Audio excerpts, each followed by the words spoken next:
This isn't life, it's looping code. Hollow gods in download mode. I scream in static, breathe in rust, and all I built will turn to dust.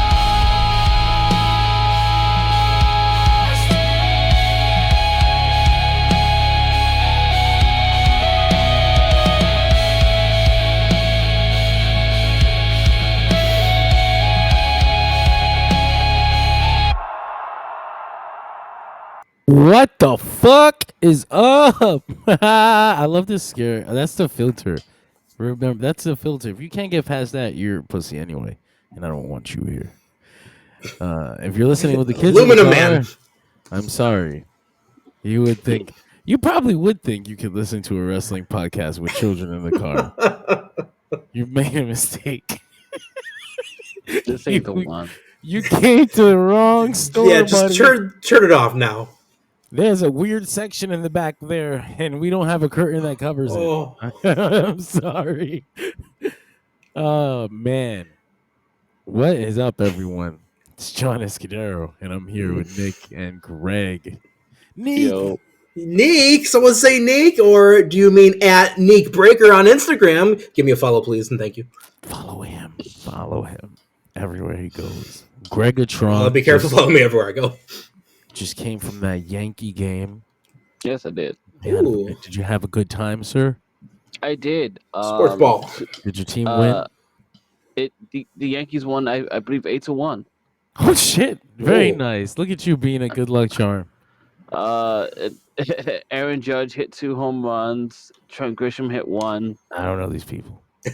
You know who Aaron I know Judge the is. Judge guy because everyone goes, all rise for Aaron Judge, and then people stand up. Yes, and it's been adopted by one other Bronxite, the New Yorican Oh himself. God, is Damian that where Priest. that comes from? I'm not. I I didn't don't know. know. I'm not saying that's directly where it comes from. I'm saying the correlation is. I see it. It's there. It's Obvious. present. I certainly see it. I didn't know. I never knew. Yeah, and I it happens all the time. That's very popular. That happens. Bryan Danielson, yes, came from fucking Diego Sanchez during the Yes, he same did. time period. And ironically, Brian did it because he thought it would come off annoying. It was. That's the trick. That was the secret. He didn't know. Anyway, it has been another week, Greg. Another week. What? We were this close to it being a normal episode, and then poof, controversy, Is that how it goes? abuse. Opinions. It's going to get even worse once this episode airs. I know. We'll put this out, and then 5 minutes later, Aluminum Man. someone's gonna tweet about something, and everyone's gonna explode again, and we'll miss an opportunity. But Matt Cardona said what to get fired this time? Oh no. anyway, where should we begin? Jesus, we can talk about Dynamite. Dynamite just Dynamite out of the way. AEW, the dub. I don't Dubs. think that's what it's called. I've never called it that before. I'm not sure. Hey, the dub. The dub. Hey, this is a pretty good episode. I give it a dub. I liked it. I give it a B plus. A I minus. like that you liked it. Thank you. I like that. You like that. I liked it. Aw, shucks. Greg obviously didn't see it, so we're gonna be telling him what happened. Greg was watching that real sport. We're gonna dictate it to you. Real sport. One of 2 games that happened today between New York and Chicago. Yes. I don't know. Listen, if They're the speaking Yankees Chinese now. if the Yankees win it, you'll have a whole bunch of people telling you it's scripted. This is bullshit. Everybody Eh. fucking rigs it for the Yankees because they got all the The money. Yankees. Hey, the White Sox probably deserved it. All the money. Hey, the damn AEW show opened up with Hangman Adam Page, our world champion, cutting a promo. The main character? Backstage. Just a quick 1 minute. He says, "Damn it, Kyle Fletcher, you pushed me harder than I thought you would, but it's time to move forward. And tonight, I want the best wrestler Pittsburgh can provide." And not only that, Notice. Hangman said Kyle Fletcher's full name there. he did. The full name. He stopped calling him Kyle. He called him Kyle Fletcher. He respects Kyle's effort. Fucking Hangman AP out here.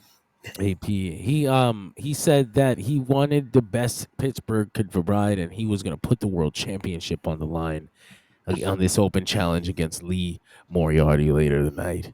And I was like, well, Shane Douglas is 62, but tonight he will defend the city. we had an opening match after that, the AEW World Tag Team Championships. Bro Dito defending against the Gates of Agony, who the Gates of Agony would have gotten a trios championship match as the what's the name? The Dynasty? Demand. The Demand. But Shibata is hurt. No, Oh, no. not Shibata. Shibata. Of all people, The not big Shibata. homie Seriously. Shibata? Yeah. Do I have something on my lip? That's so embarrassing. How long was it there? Oh, I haven't noticed. I'm going to die. Tell you what was there. This is my 12th reason. Wow. I got one more left. Don't let something else fall on my beard. I got Since I'm on like the screen on top, I'm just gonna like drop little crumbs here and there. son of a bitch. Listen, Toa and Khan, we've been singing their praises on this show for fucking ever. When they were still in AEW Dark, we zeroed in on these dudes, or at least Khan at first, and it was like, well, man, this guy Khan, he looks real good. He's kind of short, but man, make it work. It's kinda AEW. It's AEW. You know, everybody's kind of short here. Not these guys. No, they're really big. They're beefy as fuck. Shout out to Brian Danielson going out of his way to emphasize every week Toa Leona's insane bench press record. Yeah, Dave Meltzer made a point that Toa Leona is actually like one of the strongest wrestlers in history, numbers wise, in records. Really?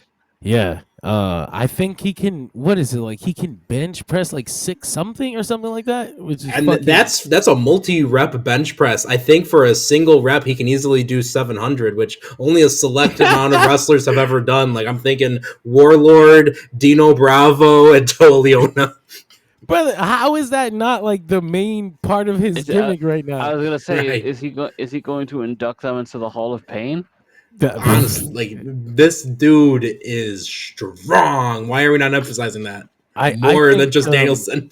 Yeah, it's something that should be part of his character. Like, but I'm sure he's got a little more control of what he's presenting right now, and it seems to mean something to him. So I'm sure someday Tony's gonna be like, "Well, it's time to put this shit on your chest, boy. We were working." It's bench time. They did great here tonight too against Bro Dito. Bro Dito retained, of course, but it was a great match. Oh my gosh, Bandito was really like showing out. He was doing He was on everything. fire. He was like really confident tonight. He was like moving and dancing. He did the Macarena. I was He did like, the Macarena. He did a You're tribute to kidding me. Brody King in there. He had a mix of agility and strength the whole match. he did a fucking power move. He had one of the fucking Gates of Agony. Bishop. up in the- He had Bishop up in the air, bro. He walked over to fucking Toa Leona and dumped Bishop onto him. Yeah, and it was across the ring he walked too. Like it wasn't just a couple Doesn't steps. he do the thing where he does the military press and then he removes an arm? Yeah, but he wasn't doing that with like he wasn't doing that with fucking Khan.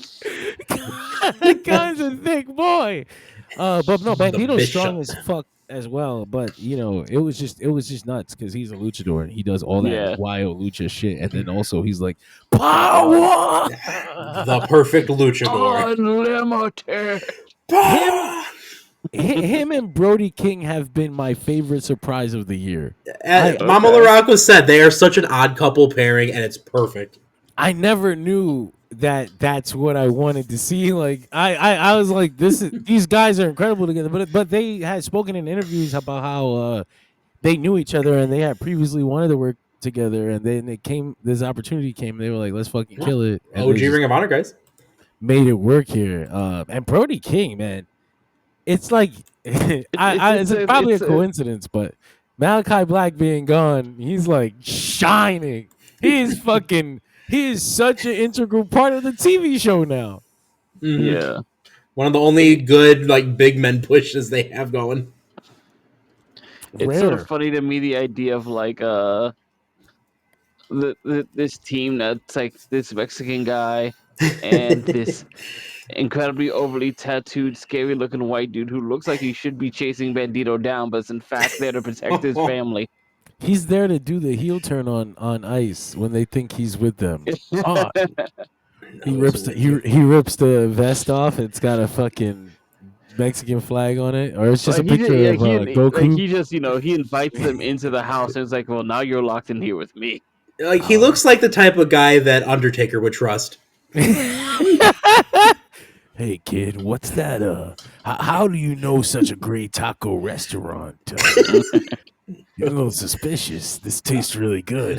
I will just never forget, like, Brody King looks like he just goes to, like, a biker bar, gets some, like, bourbon, calls it a day. But, like, this dude goes to, like, action figure at different, like, toy places with Danhausen just to buy different wrestling things and whatnot. I love that so much. Yeah, I can't wait to see what else comes of Bandito for sure, who's got, like, this crazy future ahead of him. I'm so glad that this isn't WWE where I'm like, it's Bandito, he's so great, but he's just gonna be the cruiserweight champion. Like, even if it doesn't work out, I can at least hope for a future where it might. It's like, hey, the ceiling is there. They don't even put the word heavyweight in their championship here. No. Like it's okay it's for kind Bandito. of a passe term, honestly, but I mean, it really is. Think about this too. Bandito is currently a double champion right now. He is world champion in Ring of Honor, but it's possible that someday he could be AEW world champion, and especially since they have a connection with CMLL and they're trying to make like roots with Mexico, and they're trying to do it with like real Mexico, like they want to do for Mexico rather than for Mexicans in America, which is kind of like what WWE is doing. And that would be perfect to make like Bandito like a genuine luchador would be your world champion. Like when was the last time Rey Mysterio? Or unless Alberto, you count Alberto Del Rio. Yeah. We try not to. We try not to think about him. I mean, the thing too, like Bandito's got everything you need trait wise. He's fast, he's strong. That's true.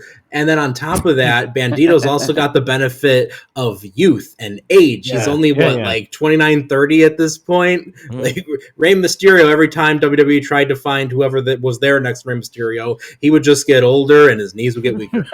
And they would fail and they would rely on him again. And go back to like my knees, please. Can you make children? You can make children, right? How many can you give us? But this one's too tall. No, we'll take him. We like him. Chubby, whatever. I don't care. Put him in the ring. They should put him in the ring too. They barely trained him. There's like no NXT or anything. He just went right in the fucking ring with Seth Rollins right now. I was gonna ask. Well, technically at that point, I had it. I think we had this conversation the other day. Was how did we quantify luchador? Oh, that's right. We had the conversation about masks and we decided that you had to be Mexican based at least, or at least have spent enough time there, which then made us start thinking about Japanese wrestlers who have masks, but started in Japan with masks. I love what's more Dragon.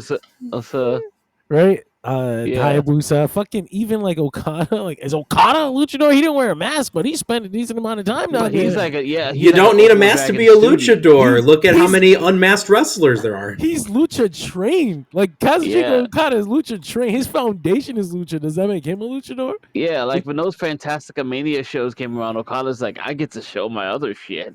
Yeah, watch me switch. Watch this. Wow. Hey, as long as you're wrestling, you're enjoying the food in the locale and staying safe down in Mexico, you're a luchador, in my opinion. I'm ready to do it. I'm ready to go to Arena Mexico. I was thinking I want to try for the 93rd anniversary show. It's not far. It's not impossible. I've been to Japan now. Like, I can just take a plane in the other direction. And it's so connected to the tourist thing that like I can book a package thing, and I never have to leave the safe area of the city. Now that you mentioned that, can I just briefly? I don't want to find another way to force this in there, but because you're talking about the international thing, I saw they briefly announced that they were opening up King of Pro Wrestling the international tickets, and I was like, really? Interesting. I didn't I know that can't it tell if was there's that locked. much of a demand or if you're hard on to sell. I didn't know it was locked Porque de los away. dos. Usually, it's not easy to get tickets to Japanese wrestling shows because That of I like do know because when I tried to get tickets to the Kodokan show, I had to do it in person. Like I had to go to a Lawson's right. and buy it at the machine, and they were already sold out. But it was still an interesting experience to do that. Anyway, but just to get back to AEW, we'll talk about Yeah. CMLL actually because they have a interesting amount of success going on. We've been talking about it forever, but this week in particular with the 92nd anniversary show and one of my matches of the fucking year. So AEW Dynamite though, we had a backstage segment with the conglomeration, which was inconsequential. They were just fucking around about Orange Cassidy and whether he was going to show up or not. He did, in fact, show up. Spoiler alert. What? Renee Paquette backstage with Chris Statlander asked her if she was associated with the Death Riders. Chris was like, things seem to move really fast when you make decisions, which is what Moxley said to Daniel Garcia. Suspense. Christian and Edge. I love how those No, sort go of ahead. questions just sort of pose their own sort of like weirdness. Like, have you corroborated with any communist friends? No, well, it's Renee Paquette asking too. Like, Chris should just be like, why wouldn't you just ask him? Why are you asking me? You sleep next to him. Edge and Christian are backstage at All Out after Beth Phoenix got killed by FTR. And Edge is Adam like, Copeland confessed his love for Renee Paquette. he was like, I love you, but I can't talk to you right now. He says this keeps on happening, referencing this is like the third time they have killed Beth Phoenix because of Edge in the last 3 years. She keeps showing up. And she can't help herself, man. She's too big. It's every time she tries to help out too. Yeah, and she got her ass beat on Sunday, but yeah. So he says he's leaving AEW and he doesn't know if he's coming back. And Christian's like, hey man, I lost my family, so I know what it's like. You go save yours, and Edge is like, you still have family, and they shake hands, and so that's like it's progress. I think that's progress, but it also feels like the end of them being like, I'm only helping you because of FTR. I'm only helping you because of this. Like they're legitimately There's more to it now. Yeah, back as bros. And I took that as a funny moment where it's all like gonna click for Christian now, where it's like family, Edge, family, Beth, family Right. hurt. I'm gonna get revenge now.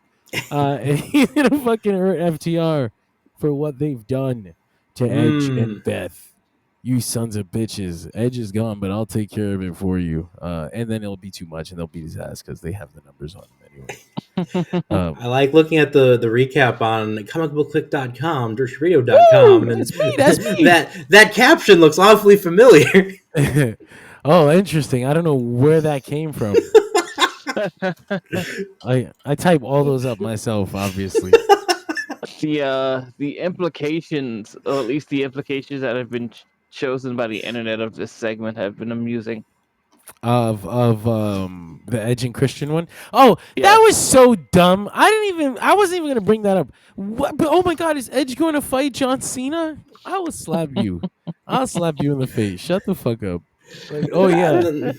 Yeah, we built all of that, and then Edge teased a John Cena match on an AEW pay-per-view. He went into business for himself. Now he's leaving to fight John Cena. See you in December. Da, da, da, da. And the sad part is that if they asked, Johnny Khan's dumbass would say yes, and you get nothing in return. Adam Page and Lee Moriarty, the center of the show, the World Championship Open Challenge, This was really good. Adam Page was wearing the pants that he wore when he fought Bryan, and I wondered if that was intentional for the type of technical wrestling match that this ended up being. But it It's was pretty neat. it was really good. It was so good. I'm like, I don't know what direction we're going with Hangman right now, but he just came out here and had a technical wrestling world championship match with Lee Moriarty, and I was like, well, thank you for that. I'm not gonna let the And gift horse in the mouth. Like, I noticed too, Lee Moriarty came out alone without any of STP. yeah, we're not trying to put that canon on television right now, Nick. That's I was gonna say, by most standards, like STP doesn't even exist. they're not AEW characters. That's fucked Except up. when they need a trio to job on Collision. Yep, exactly. But yeah, it was really good. I stare at when they gave the frat house a dark match. Not a dark match, but the like pre-show at the pay-per-view. And I liked them, and they never came back. I assumed Tony was like, nah, never mind. I just considered it like, you know, the roster they have for like Heat, where like you'd occasionally, it's 2006, why is Johnny Swinger on my TV? Val Venus is still in the company? What's going on? Frankie Kazarian? I like this guy. He'll be the future. Can't wait for when they cut his hair. The future. Damn it. Why would they do that? FTR comes out and they're giving insincere apologies to Beth Phoenix. And Stokely says, you know, she was confused. I was going up the ramp to greet her, not attack her. She attacked me. And so fucking Willow Nightingale interrupts, and she came out here and this was so good. She comes out and she's like, all right, all that bullshit you're doing there, fix it now. This is Beth Phoenix we're talking about. I don't even care if there's 3 grown ass men in this ring. You watch your fucking mouth. Like, you watch your fucking mouth. She said you look into that camera and you apologize the right way. Women like Beth Phoenix taught me not to take shit from men like you. And then she slapped Stokely Hathaway across the face. And Still then, no bitches. Still no bitches. And of course, Never before are. FTR can actually do anything to Willow, the fucking quintessential baby faces of the company, Jet Speed, run out and they save Willow. Jet Speed, I swear to you, Jet Speed hangs out at the tunnel just in case anything happens to a baby face out there. Let something happen to anybody with a smile on my fucking watch. This is what happens when you got wrestlers who grew up watching Sting constantly get betrayed. Not on my watch. I love that became their actual position in the company. We're just superheroes. I was not expecting it to be those two. I was expecting it to be Paragon, honestly. For real. But this is great. This is So a wait, great so thing. that means we have to rename it from gorilla position to the jet pad. The jetpack. Shed fan. So I think Willow and Jet Speed are teaming against I forgot who the fuck they're teaming against on Collision. I apologize. Anyway, they are teaming up. So MJF is backstage at All Out, and he's sitting on the stairs, and he cuts a fucking great promo. And he says, you know, I ever since Adam Cole betrayed me, ever since Adam Cole broke my heart, ever since I lost the world championship, I've been playing MJF. I haven't been the same. I'm not myself. This isn't working. This is the post match. This is post the text Like match. it's post, yeah. From Oh last yeah. week. Yeah.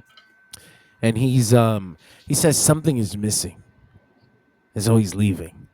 Well, when he gets himself together and he comes back, he's coming for that world championship. A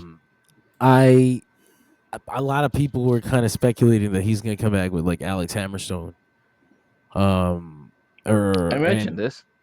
Yeah, and he recently showed up on MLW TV and he kind of gave Alex Hammerstone a pep talk, like, With a beer. we're still separated, but you know we're still family or whatever. I'm elite, but you're a dynasty or whatever. He made a reference to their time together. What about Richard? Who? I don't know who that is. He tried to get a job somewhere else. Just Bobby fishing himself. Try out. How'd that work out? Anyway, Don Callis is out with his Don Callis family. We did not get a Hechicero introduction, unfortunately. Hechicero, Show is 2-pack today. Kazuchika Oh. Okada. Okada and Takeshita. Takeshita were not looking at each other at all, and were very spaced out too when they were coming to the ring. Yeah. Very far away from each other. It's clear that they don't like each other. And Don Callis hilariously Far away is for far too he's long. trying to be delusional about it, which is the funny thing. He's just doesn't trying see to it. ignore that this is happening. Like, I can't lose my 2 horses here. This isn't a fucked up. problem. Not my prize horses. This is they're just having a friendly competition amongst competitive men. You don't know how badly I want him to just be like, I can control Kurgan, I can control them. The Don Callis family is fine. Yeah, we'll see. So he goes. He says, "We've got a line of paintings I've revealed with all my, like I forgot what they call them. His charges. What would he call them? He didn't call them anything, but all his paintings that he's had His with people that clients? his clients. There you go. He was going to They're reveal so his good, too. latest with Kazuchika Okada, and they pull the sheet off the painting, and the painting is ripped open, and Orange Cassidy's standing in the box. God damn it, Orange Cassidy's back. To shreds, you say. His fucking Tron is just the Adobe crash window. Like, it's just, With like little effects here and there. yeah.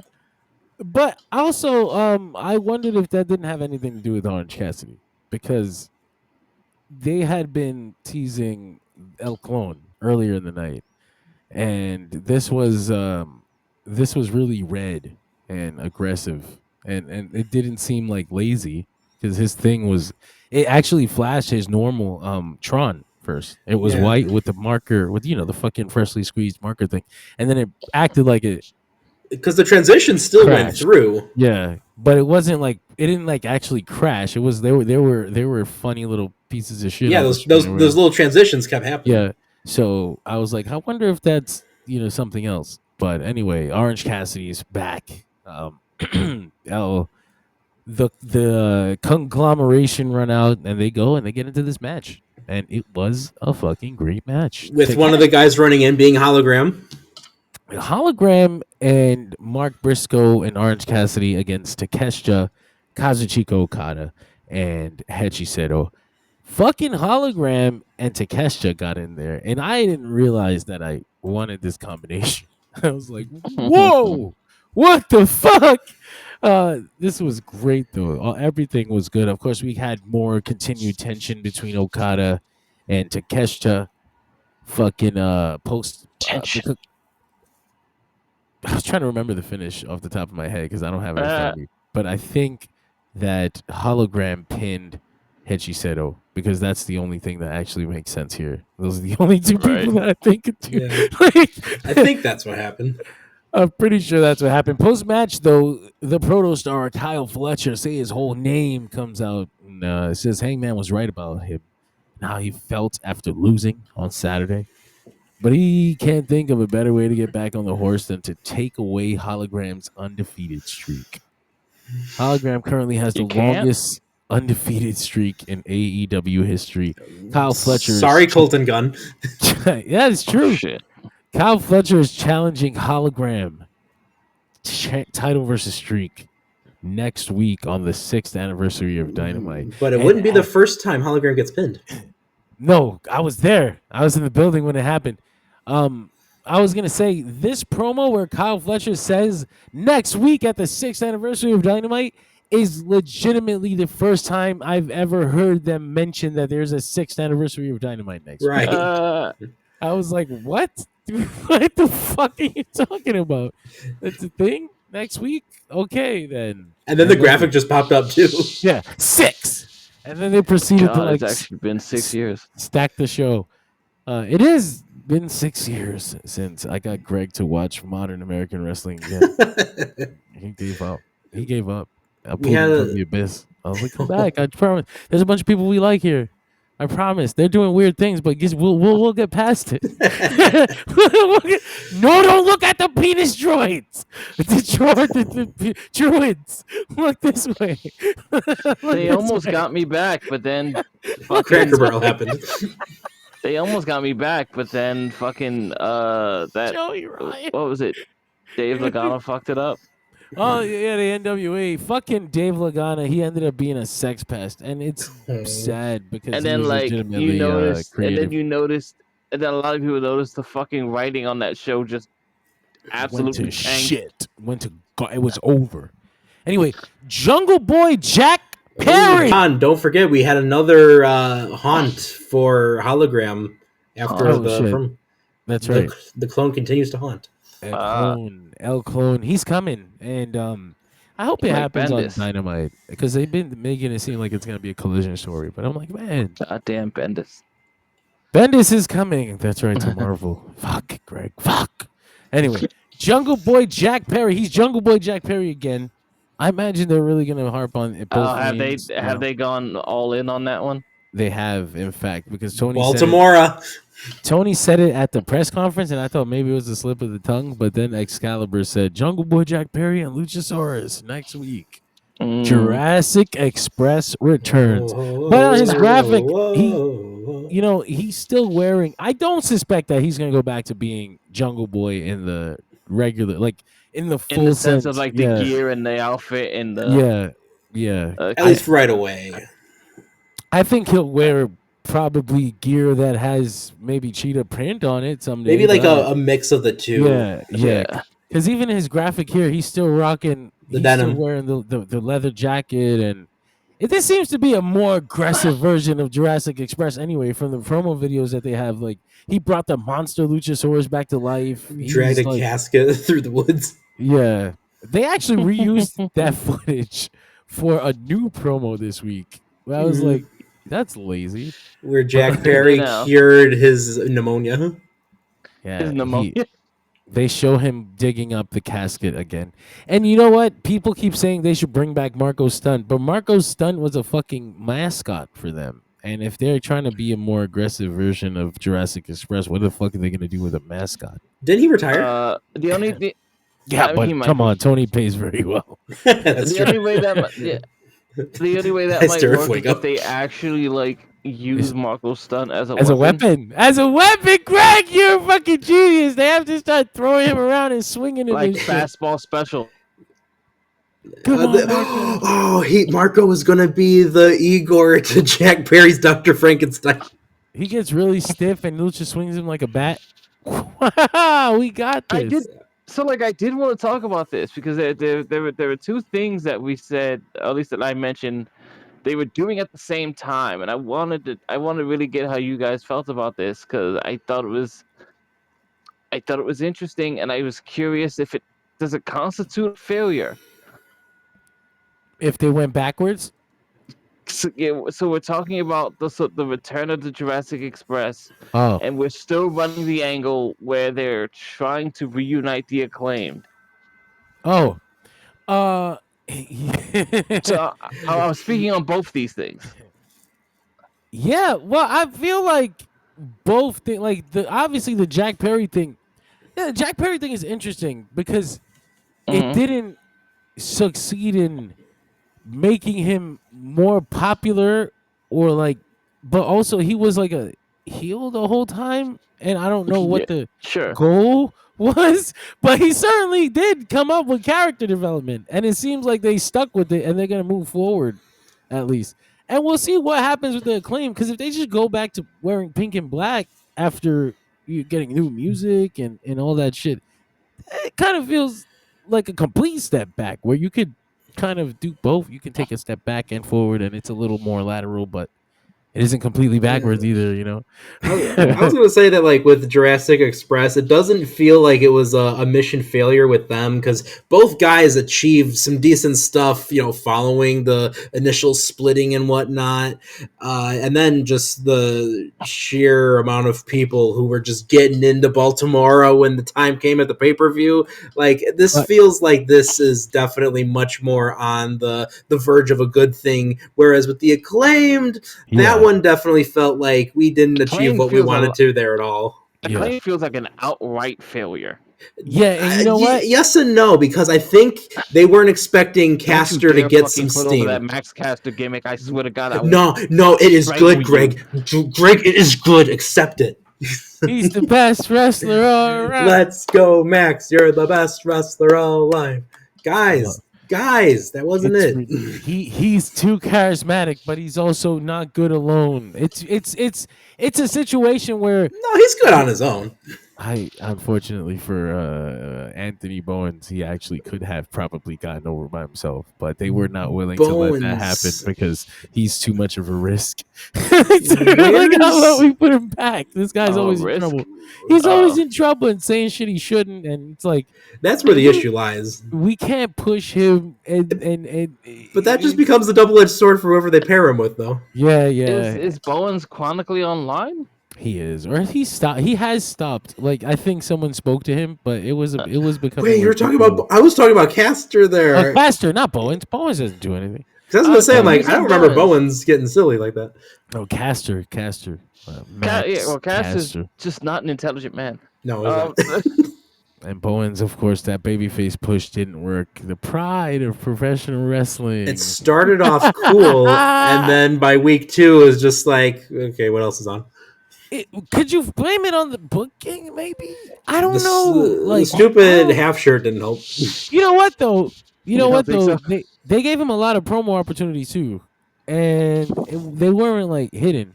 It was like there's a lot of emotion, but it's like. To me, it was one of those things where, like, with Caster, the open challenge was silly and it didn't feel like he was trying too hard, and that's what made it fun. Whereas Bowens, it felt like he was trying way too hard. New music, new gear. It was The pride of something. pro wrestling, and then he doesn't win any of those matches either. We'll get there, buddy. No, it would have been worse. I think that's interesting in and of itself because, like, it definitely feels like the company went out on a limb for Anthony Bowens. Yeah, they paid for fucking licensed music for this guy. Yeah, like it looked like they tried. They went in a direction with him or whatever, however you want to say it. Whereas it was like where Max Caster came out and they're just like, yeah, kid, do whatever you want. And he was like, all right, I got this. And can we take a moment to appreciate how fantastic of shape Jerry Lynn still is? I'm not surprised at all. Oh my gosh, he is still jacked and ripped at the same time. They're not letting him wrestle, right? Uh, I know that neck is fucked up. It's looking like I don't know. It's looking like why did we involve him in this Acclaim thing if he wasn't gonna be? That's because they keep putting him, and then the question becomes, "Where's Daddy Ass? Where's Billy Gunn? What happened? Why isn't that Billy Gunn? Like, why isn't this Billy Gunn's role in the story? Billy Gunn is currently taking time off to accept the requisite checks he is getting from WWE 2K25. He's cashing. He's using his PTO. We had a great match with Claudio and Hobbs tonight. Meat. Fuck, they were cooking. I was like, holy shit. Literally breaking each other's spines. We did get interference from Pac, and then the Death Rider stuff starts. He's Claudio, finally wearing clothes. He stood dressed too. He's still dressed. This is a new man. Claudio did get the win. Post-match, Samoa Joe runs in, but he gets jumped, and the numbers are too much for the Ops because Shibata is injured. But out comes the world champion. God damn it, he's here to save the Ops. The world champion, Hangman Adam Page, involving himself with the Death Riders again. Where are we going with this? He doesn't currently have a opponent at the pay-per-view, and like they didn't set a new direction for him tonight. This was like the next chapter in the champion story. He got back involved with the Death Riders. Right. And next week it was announced that he's going to team with the Ops against God, why do I keep forgetting the opponents? A team with the Ops against somebody. I mean, people too, John. We have the AEW Women's Tag Team Championship announcement. The bane of John's existence has come home. people they're always gonna. I'm not a misogynist. I swear, I love women. I just didn't think this was necessary, but I've been sitting on them for a long time. It's funny because they look dusty. It's like you've been sitting on these That's for a fucked up. while, They huh? look dusty. They removed the blanket and it's the same exact design as the men's world championships, and I was like, okay, well, I mean, I get what you're going for, but That was slightly underwhelming, though. I hate when that happens. Like, I hate that so much. Make it different. Why not? Yeah, I know. Like the women's world championship doesn't look like the fucking men's world championship, does it? So why the goddamn tag team championships look exactly the same? Get out my face with this shit. Britt Baker on the side plates, but not on the Pittsburgh show. Is she gone? She's got to be gone. If there was any opportunity to peace. bring Britt Baker back to AEW, it would be in Pittsburgh. Remember the towels? Remember the towels? That was a thing, man. She was so over. Fuck. I like Britt Baker. God, why did she do that thing with Serena? I'm surprised that they were able to make that a Britt Baker thing and not just a thing they do in Pittsburgh, because that's Pittsburgh. Terrible towel. But she was Pittsburgh. When she did it, you knew that she did it because she was from the town and she rooted for the team and she went to the game, so they're all in unison and unity together. Where you love Pittsburgh and black and yellow, but she's gone, completely gone, and the company doesn't like miss her. Like it's maybe passed her by, but I would have liked to see her mix in with the girls that they have now. I really would have. It's a damn shame how things turned out. I mean, I guess you can blame multiple people, but you know, there's blame on all sides. I think because I don't know what happened in the first place to make the company completely like give up on her. We developed other stars. There was that, but like, damn, We developed other stars who didn't have huge egos. And maybe that errant segment with what's our girl's name, John? Well, Serena D, but that was like Yes. the last straw. Like there was already issues before that. She had fucked up the Mercedes match, and it's fucked up to say like her. It's like, you know, it takes two to dance, but also like as a human being, you know, I like to read patterns, and the pattern that I'm seeing is that a lot of Mercedes other matches were fucking really good. Why was this one so bad? Well, there was always, too, the rumor, even though I think it was confirmed that it wasn't her, she was the one who got the blame for them not signing Lufisto. Was that? Well, I don't think they were gonna. They were never gonna sign Lufisto. You know that. Come on, let's be. I think they Sean's would have at not the time. convinced. I absolutely. She was the only unsigned one, and at that time, too, Because look then at what why the roster haven't was at the they- time. Because then why haven't they signed her now? Like they would have signed her to a backstage. But thing. because it wasn't actually the Britt Baker thing, it was because I believe allegedly Ruby Soho saying no, thank you. Yeah, well, shit. Well, Ruby says it then. You know, go fuck yourself. Is Ruby ever coming back? But she's got a baby. But I imagine course, that but as that hasn't everybody. started Cool anyone. hand- That's why I'm like, Cool Hand Okay. Ange has come back like twice. It takes it. Well, you figure. All right, let's say 1 year minimum recovery. You don't want to leave the baby either. So like now you figure another year, and then maybe 2-3 years. I give a woman who leaves her business to decide to have a baby, unless she decides to stay forever. Which it's wrestling, and you're a wrestler, and you will get the itch. It's just what happens. It's like riding a bike. You'll fall backwards onto your bed one day, and then you'll think that You'll could've been a flat bump. back on your bed. I miss this feeling. I miss this feeling. I'll be back. I think she'll come back. Ruby Soho loves wrestling. Ruby Soho. We got the main event, Chris Statlander, which I forgot to put on the website, didn't I? I was thinking about it right now.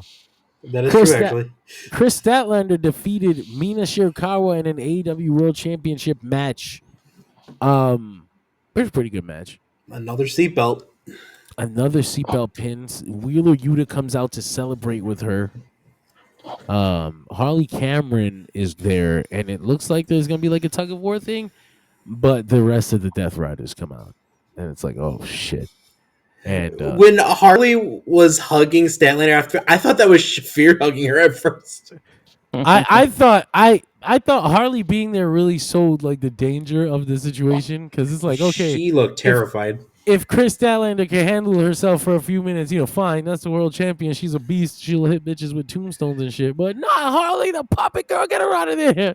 Because that was the thing. Listen, they want Statlander. They don't care about Harley. They'll kill Harley to get Statlander. And it was like, oh my God, is Stat gonna kill Harley? And so Yuta, he hugs on Statlander, and I get this vibe like he was the one who wanted her in this group. Like Mox, I swear, she's great for us. But he's holding her up, her hands up, and she's got this conflicted look on her face, and then she turns and she hit him with his fucking Kobashi fucking burning lariat. Like smoked his ass. Chris Statlander will not join your Death Riders. God damn it! She runs up to Jon Moxley's face, no longer afraid. Double birds, and then she gets the fuck out of there. She goes.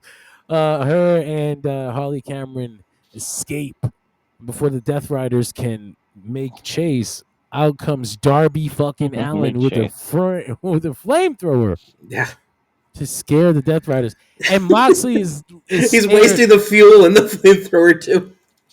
And you can see like the liquid spurting from the fucking gun as he's holding.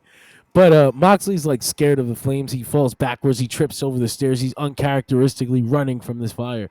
But he's already been set on fire. So like, this is the thing about storytelling, right? Darby Allin comes out here and he goes, Jon Moxley, I'm going to challenge you to an I Quit match. Fine. Jon Moxley's going to accept that. Darby Allin set this man on fire last weekend. Like, on fire. He set him on fire already. So the finish can't be him threatening to set him on fire and him being like, I quit. He's already been set on fire. Someone is going to get set on fire again. What the fuck? What could they possibly do to each other minus taking out his shotgun and threatening his children to make him say I quit? What kind of escalation comes after setting someone on fire in a pro wrestling setting? Actual construction and like implementation of a guillotine. He's like a full guillotine. Greg, when you're saying, I thought you were like getting ready to talk about they need to like deconstruct their issues and just start from scratch and negotiate. Just sit down and actually like have a talk. Sit down and talk it out. My thing is, I'm wondering if they went too far, and it's not like, oh my God, you've gone too far, violence. It's like, did you think of the story that you're trying to tell? Like, because you didn't even do a camera trick. He set him on fire for real. That was real. He was halfway out the bag. They didn't have a way to splice the footage. He set him on fire already. No, he actually like watched Jon Moxley run out of the bag. I'm surprised that this didn't lead to an Inferno match. Hey, that's what I thought it would be. Like what the fuck? And then he still comes out with the fire again. This is a thing. This is going to be a plot point in that match. Fire will be an actual flamethrower. He's got it already. He's using it. Yeah. Look what he did to Jack Perry. He did it to Jack Perry. He I don't know, man. He came out with the flamethrower tonight. And it's like Moxley's scared of it, so it's going to be a plot point in the match. So like, we got two of the craziest guys in all of wrestling here together, and horrifying. I remember we talked about this before when it came to the Hangman and Swerve thing. We didn't know where that was going to go, and it was pure violence. So I'm looking forward to what these two nuts are going to do. Maybe they're trying to set up the big spot from Ballerina where Jon Moxley fights it off with a water hose. Oh fuck, that was really good. The second half of that movie is fucking awesome. If you can get through the first boring 45 minutes, I haven't seen it yet. Well, if you can get through the first boring like 45 minutes, and then you can tell there's like a new director in the second half. Like, what just happened? Like, what just happened? And then I looked it up, and that was like the situation. I was like, what? I recognized that shit immediately. Anyway, that was AEW Dynamite. It ended with Darby Allin threatening death to Jon Moxley, and we know that he can go through with it. That's the crazy thing about AEW. Like, MJF the other week, he threatened to set Mark Briscoe on fire. And part of yourself, you think, man, I ain't gonna set Mark Briscoe on fire. And then 2 weeks later, Darby Allin legitimately set Jon Moxley on fire on their television show. This is Yeah. an actual possible thing that happens on Granted, all once Elite again, for Wrestling. the point of television. anyone who hasn't actually seen it, through a body bag of sorts. He puts him in a body bag. They zipped up the body bag, and then he sprayed it with like I don't know, gasoline, aerosol, or whatever the fuck. I don't know what Lighter he fluid. used, because he like, when he sprayed the spray, the flame came like from the spray. It was nuts. Yeah. Moxley, Yeah, the old school like axe in a match thing. yeah, and Moxley escapes from the bag while it's like still on fire. So like, you see that this is a thing. They did a horrible job putting it out. And then he's like so in danger. Like, there's no way he wasn't hurt, and he doesn't have burnt plastic on his back. I love the fact too that you've got this like legendary deathmatch wrestler in Jon Moxley, and the one thing that he's afraid of is fire. I think that's a fun dynamic. I like that he found a weakness. And it isn't like some bullshit like, oh my God, Moxley's scared of the color yellow. It's like, I set him on fire once, and it turns out he don't like it. Like, that's very Jon Moxley. Like, it's a very Jon Moxley weakness to find. Like, oh, it turns out he doesn't like being set on fire. You know what? Most people don't. I believe it. It's a good episode, though. I had a good time with Dynamite tonight. Right after Dynamite, CMLL announced that the Women's Grand Prix Team International is going to consist of Mina Shirakawa, Thekla, Sky Blue, Julia Hart, Hazuki, Shoko Nakajima, Diamante, Koguma, Wow. and Kanji from Rev Pro. Against Team CMLL, La Catalina, Persephone, Zeuxis, India. I don't know this one. I don't know how to say her last name. Olympia, Reina Isis, Rubia, Jarochita, and Scotty. Yeah, this That's is the gonna most be Hispanic I've ever heard John sound. What? What a grouping! what a fucking group.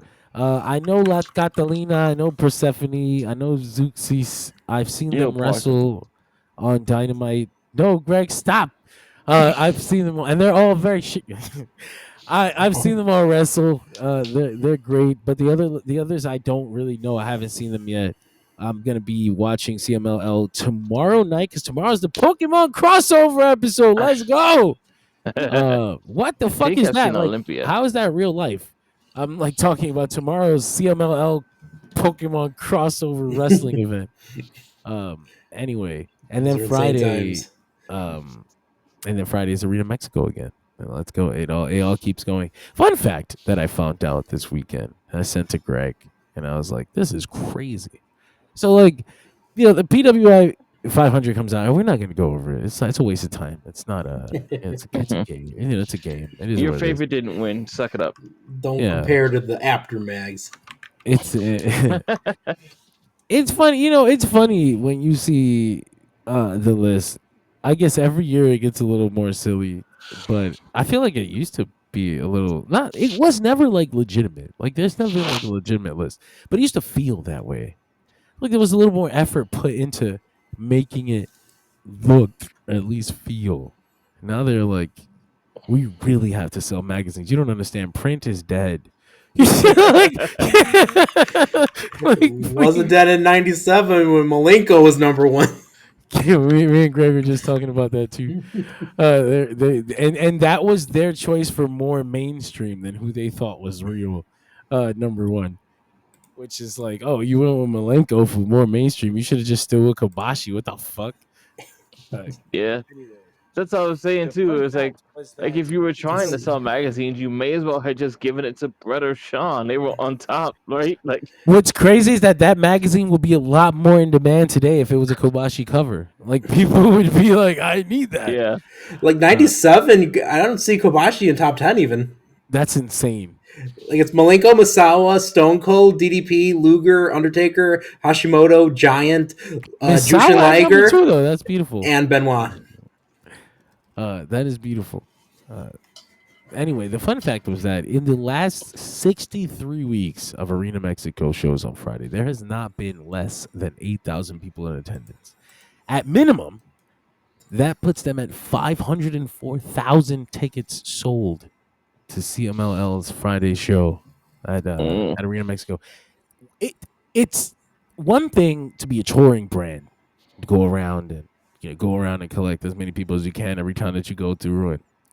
It's another to be stationed in a place and to continuously every single fucking week The arena doesn't move.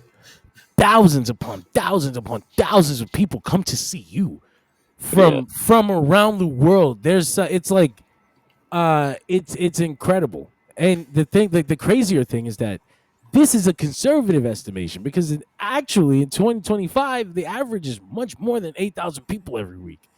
They're selling out regularly. The average is at least 12.5 thousand people.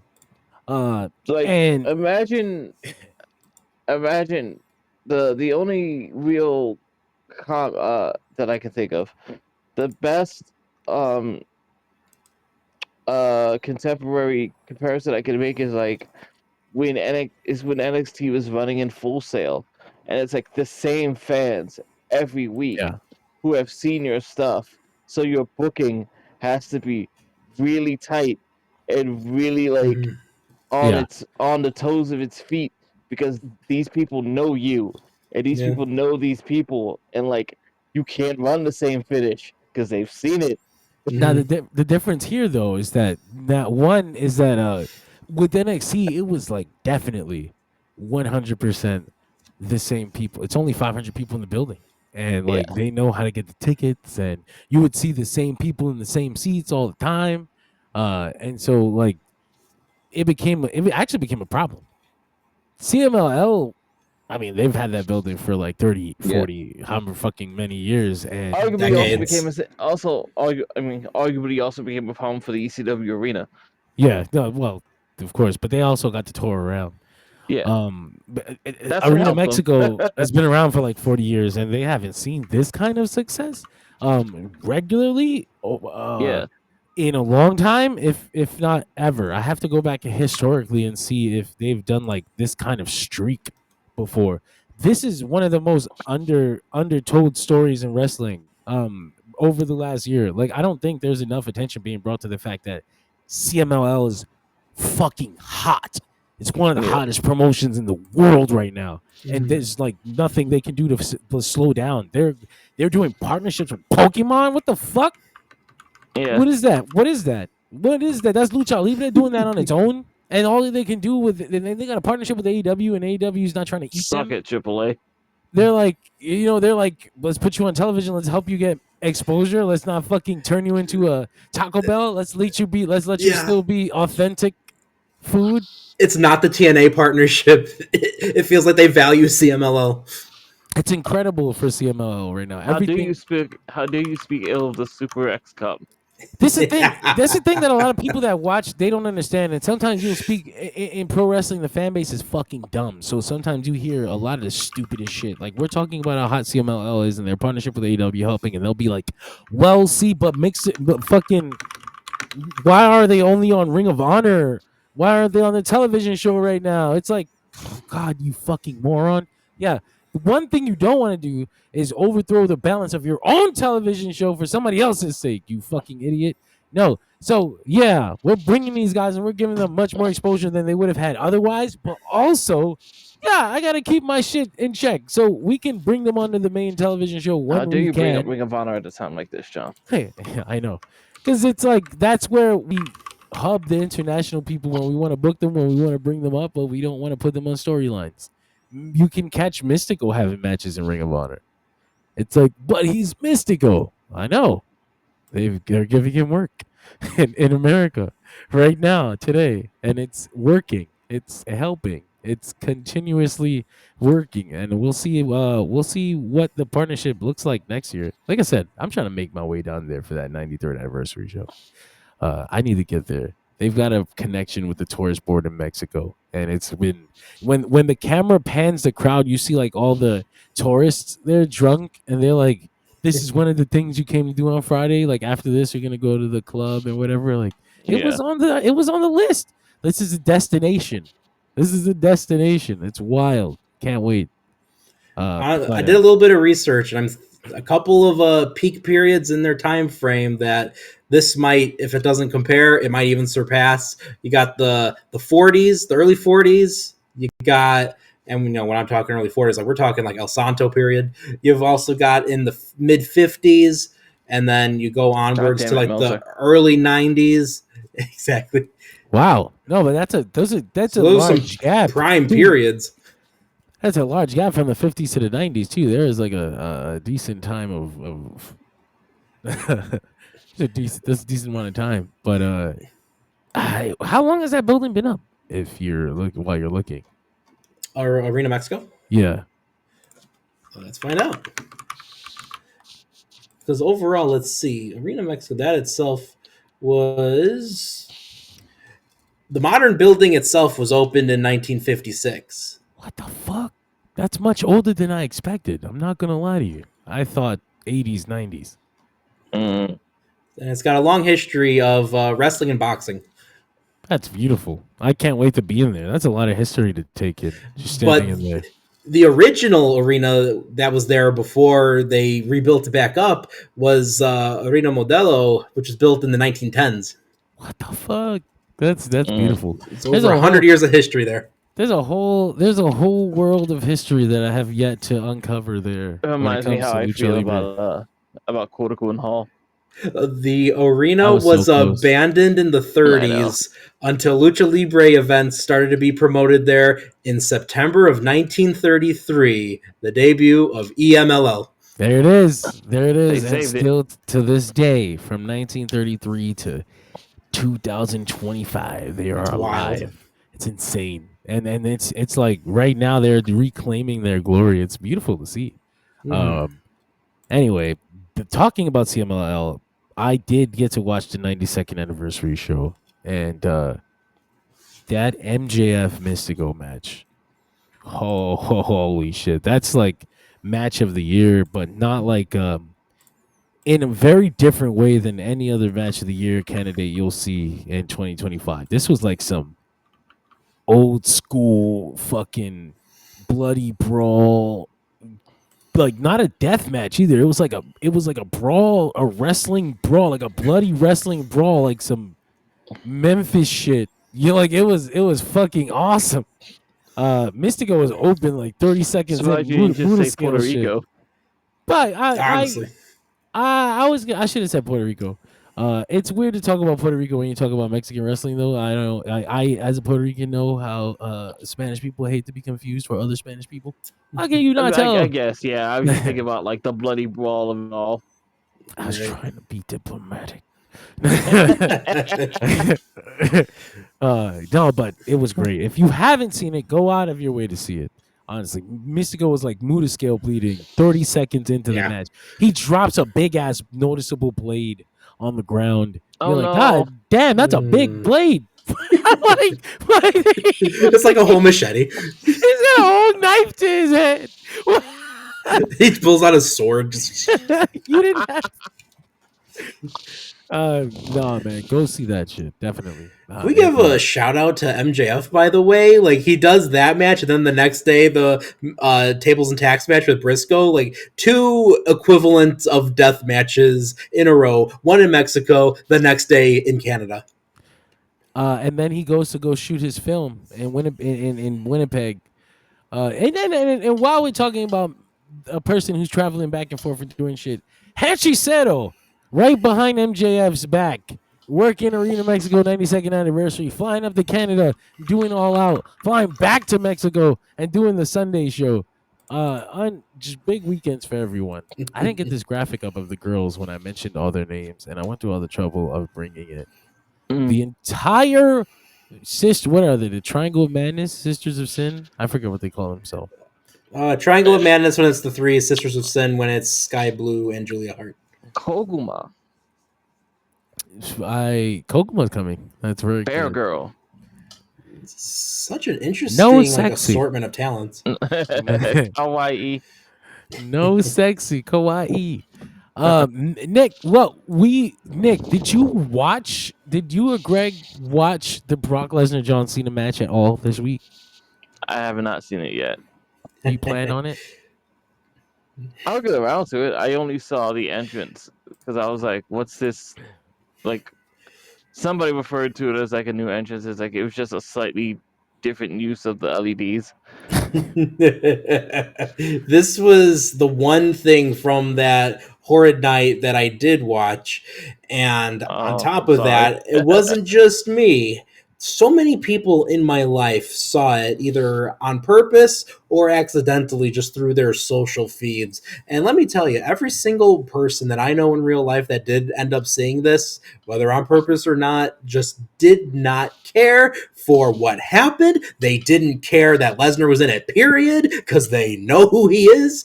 It was just such a messy situation that is just rough all around.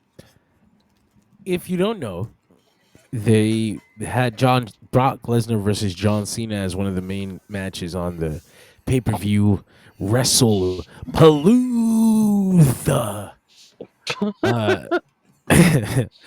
And they opened the show with it specifically to go up against AEW's main event of the pay-per-view, which I think ended up being a mistake, especially considering how they booked it. It was a bit of an arrogant move on their part. John Cena and Brock Lesnar opened the show with a squash, essentially, another one, a recreation of their SummerSlam.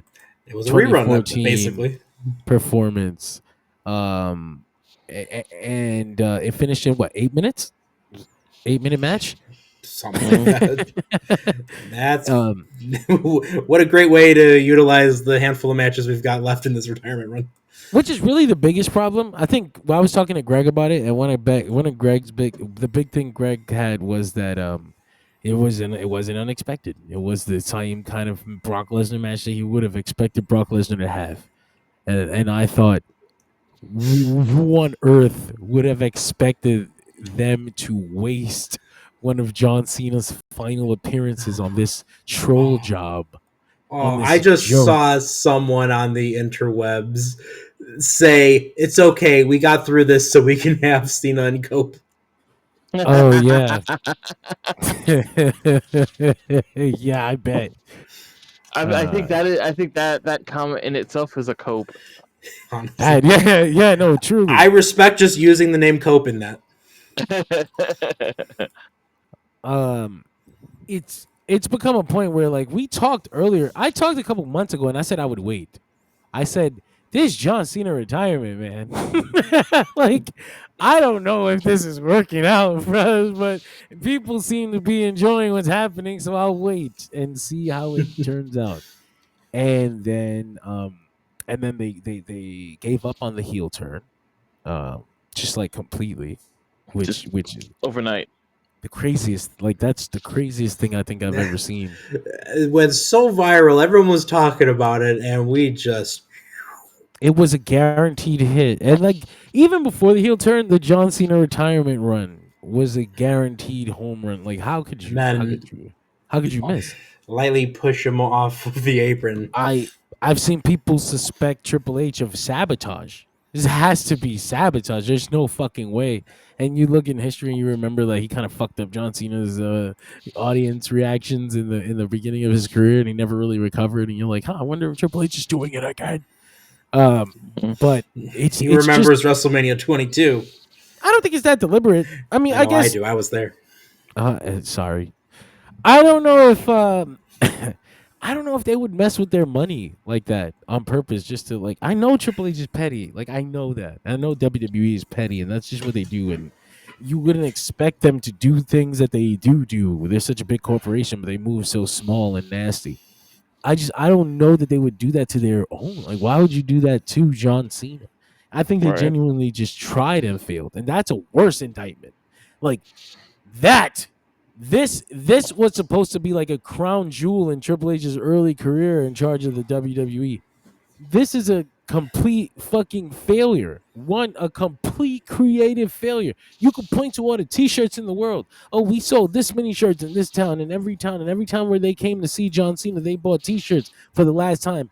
And in almost all these towns, they all left dissatisfied after seeing their final John Cena performance. And you fucking happy with that because you got money? That shit don't sit right with me. That's disgusting, actually. That sounds like a business to me. That's cute.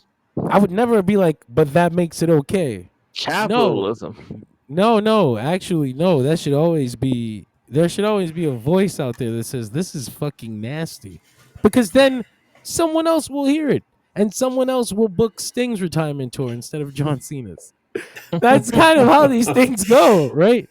John Cena's secretly in talks. Everyone's expecting Cope to jump over, but in reality, Cena comes in. He's like, I got another year left of me. And I don't feel bad for John Cena. I don't feel bad for John Cena at all. But the Brock Lesnar match specifically, the performance that they put on there, I genuinely think John Cena and Brock Lesnar have a lot of fun with the reaction that people give to that.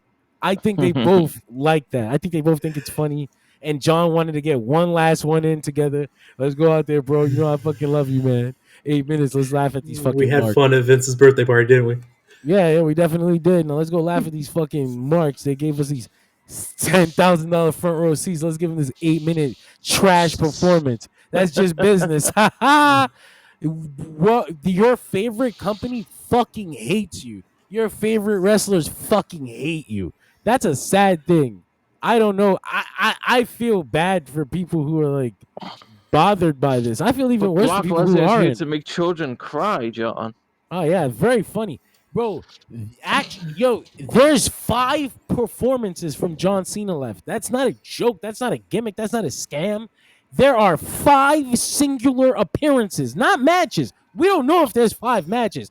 There are 5 appearances. 5 dates. 5 at best. That's like 2 hours worth of John Cena's life left that he's going to give you.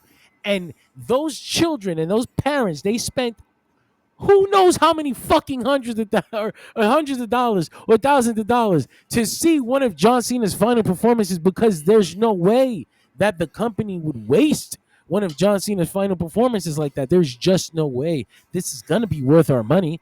Why wouldn't I give the WWE, I've worked very hard. Why wouldn't I give them $10,000 for this front row seat to see one of John Cena's final matches against Brock Lesnar? This is going to be great. I can't wait to see it. They went out there. John Cena performed the same move 3 times. Brock Lesnar performed the same move 5 times, and the match was over.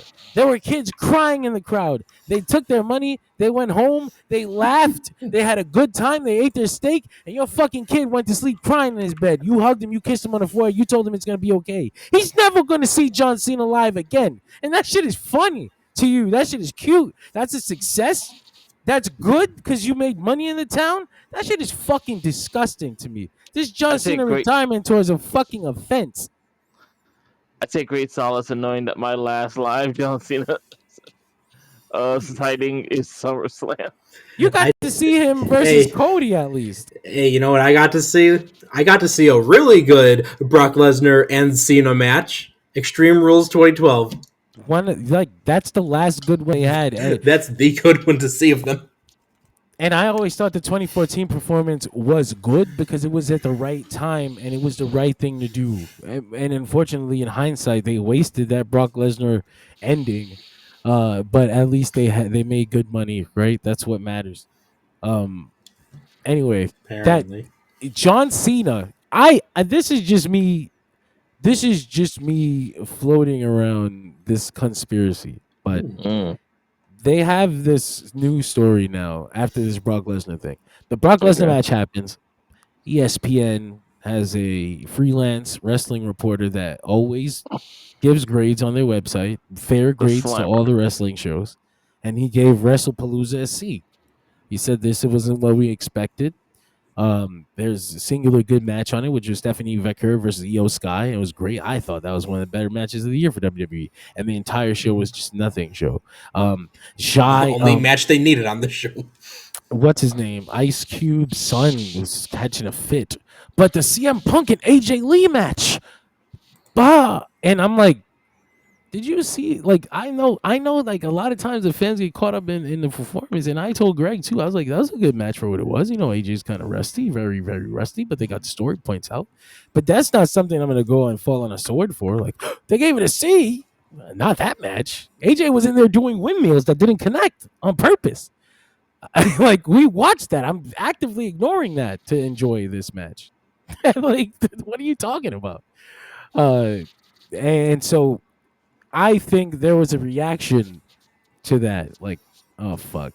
Like, and so they did a storyline now with John Cena and AJ Styles where it's like John Cena has taken control of his retirement tour and he's going to give the fans exactly what they want now. In 5 matches. And so him and AJ built a match on Twitter with 2 tweets. That was their program for their match at Crown Jewel. Then John Cena tweeted, "Would the fans like to see AJ Styles versus John Cena?" And then AJ said, "Yeah, hell yeah, I would like that." And then they tweeted a graphic, and I was like, you know what? At least we're getting the fucking match, man. That's the whole thing that AJ wanted to do with Shawn Michaels.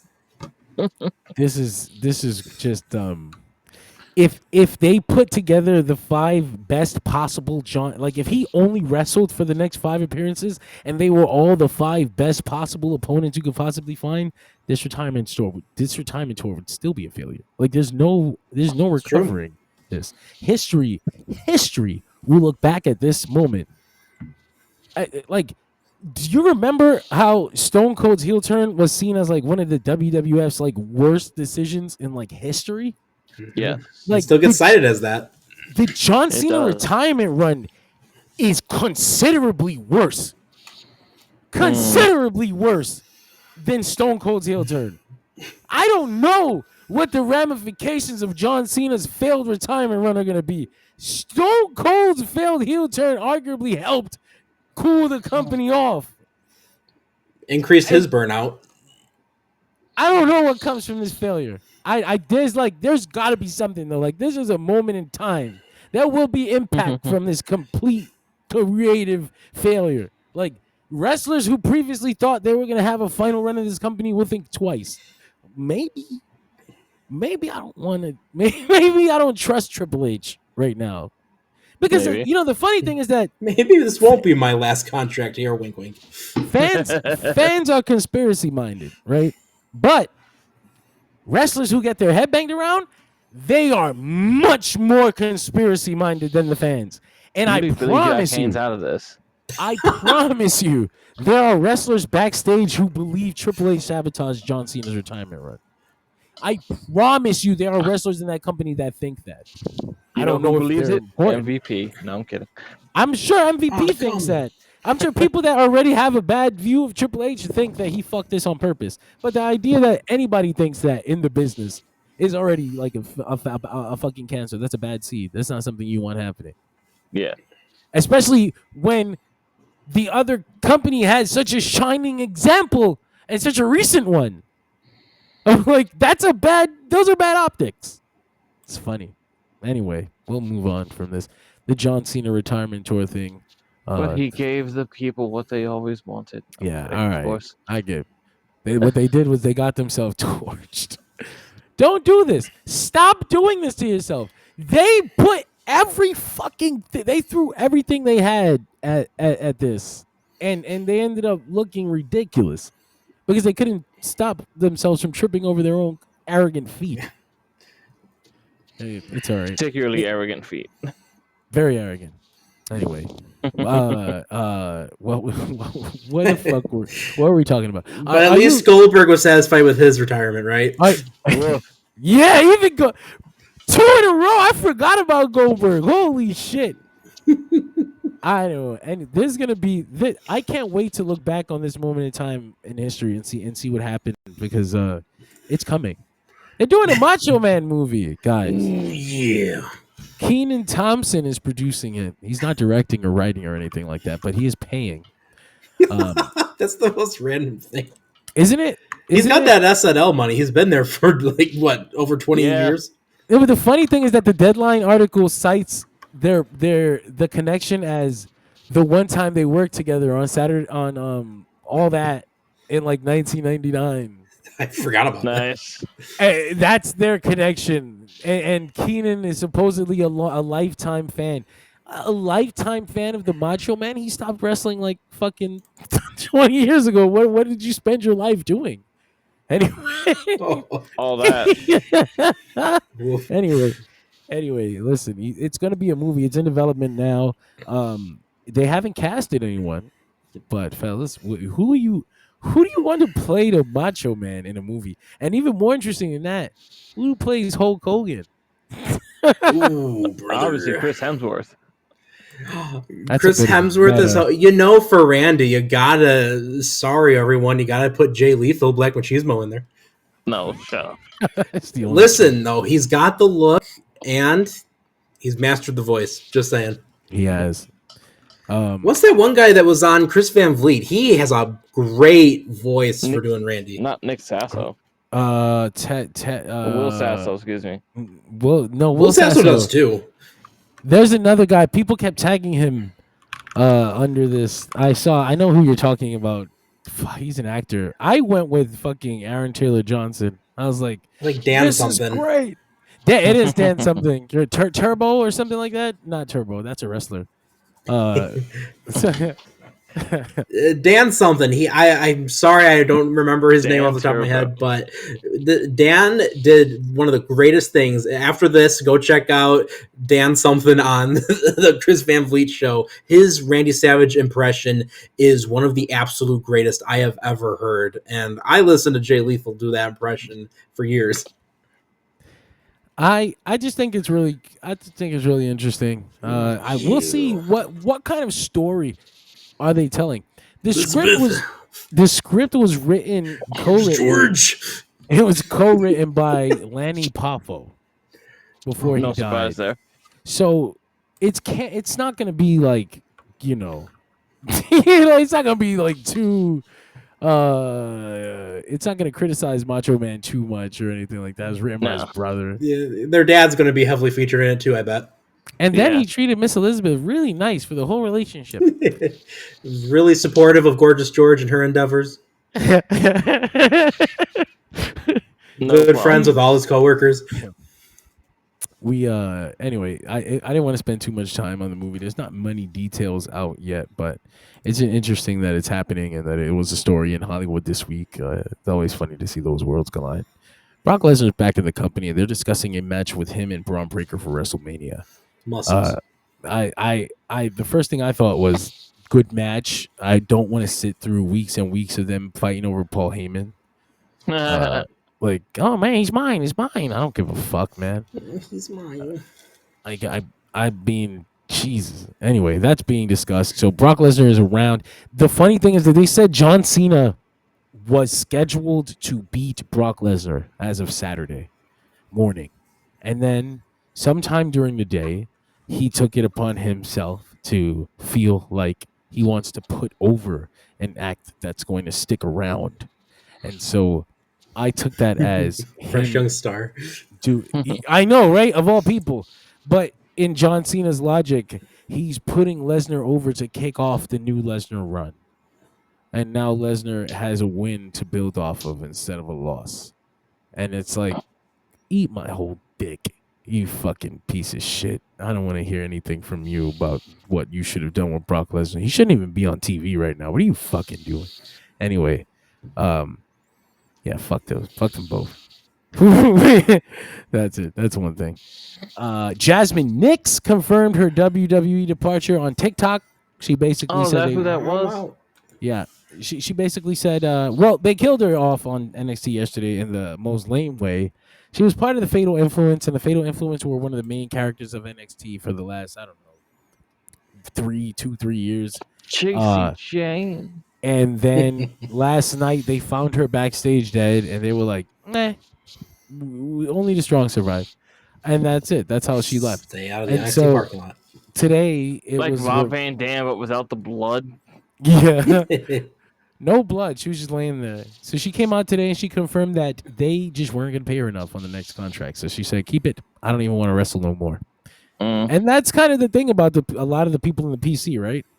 You brought them from outside, and they don't have passion for wrestling. It's just a job that I would like because it's like driving a bus. Like I guess I'll do it. I don't want to be known as a bus driver though. I'm on Like, TV. I get to travel the world. Keep Sure. in shape.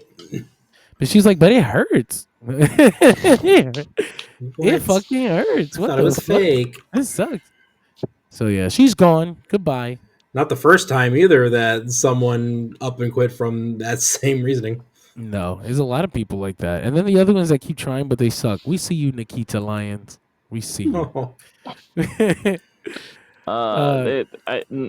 So Ruka was getting Tanahashi some is- heat for basically admitting that she had never watched wrestling Yeah, I just like to steal when she moves had from gotten the YouTube. job. Yeah, you and Logan Paul, girl. So staying in Florida. I don't know. Yeah, we're in Florida's not a good place to stay. I know this isn't a fun story. Masha Slamovich is under investigation at TNA due to domestic abuse allegations, which is it's rough. It's rough because there was a whole Dropbox shared online of screenshots and there were screenshots of arguments and of her being toxic to her boyfriend and attacking him, and her boyfriend being deathmatch wrestler Akira, and but the thing about it is that it's I guess you don't want to completely be like I guess I don't, because I have things to worry about, like a business. Like we got an LLC for Dershi Radio, by the way. I applied for it, but it'll go through in a couple weeks. Hey. That won't be a business, but for I'd like to keep it running, so I don't want to be like evil, bad, because you just don't know. You just don't know. There's it's all one person's perspective right now. And it's all one person's, and there are admittedly really bad things that she did, right? Like she did, and she said, but we also don't know what happened in the other direction, and that's what the investigation is for. So We as reporters have to use the word allegedly on these. I like that, allegedly. I like being fair. I mean, it's only fair, and I've been that way. We've had to talk about things like this on the show before, Yeah. and I've been that way whether it's a woman or a man as the aggressor. It doesn't make a difference to me. It's Yeah, okay. that was what we were doing with the whole brawl out scandal. Yep, and I don't even like CM Punk. I don't even like The that CM guy. Punk camp. I can extend him the credit. The CM Punk camp. That was the funniest shit.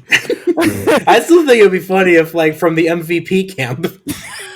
I didn't camp. Why are the camps talking to me? Why was CM Punk the only one with a camp? So it was bad enough for Masha that people did start unbooking her, and WWE pulled her or paused from using her in the TNA invasion angle, even though they claimed that there were never any plans to use her in it. Her TNA contract is also coming up right now. So this is all. So she ranked number 25 in the PWI 500, and a friend of Akira decided that she had too much success because she was bad to their friend, and so they put out these things. Either Akira told her to do it, or they did it on their own. And then it spiraled from there. And so, like I said, Masha Slamovich then put out a statement this evening. She said it would be her only statement. She said, up until the beginning of this year, I was in a toxic and mutually destructive relationship. We hurt each other deeply and in private moments failed to treat each other with the consideration and respect we both deserve. I take responsibility for my actions, and I am sorry, embarrassed, and ashamed of the role I played in our relationship and the way things turned out. In the time since, I have sought help to reflect on this time and deal with. Oh, she used time twice. Actually, that's a good thing because I was like, is this a chat GBT apology? But no, this little instance of redundancy would not have happened if a computer wrote that. In the time since, I have sought help to reflect on this time and deal with the consequence in a more mature, healthier, and sustainable ways.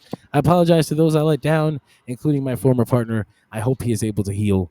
This will be my only statement on the matter. Masha. So we'll see if the investigation turns up and then move from there. It's certainly bad timing as she was on the run of her career, and TNA was involved with WWE now, so it would have been really big for her. It really sucks, but if it's found that she's a bad person, then get the fuck on out of here. Go work with Alberto and Marty Skrull on the outskirts of wrestling.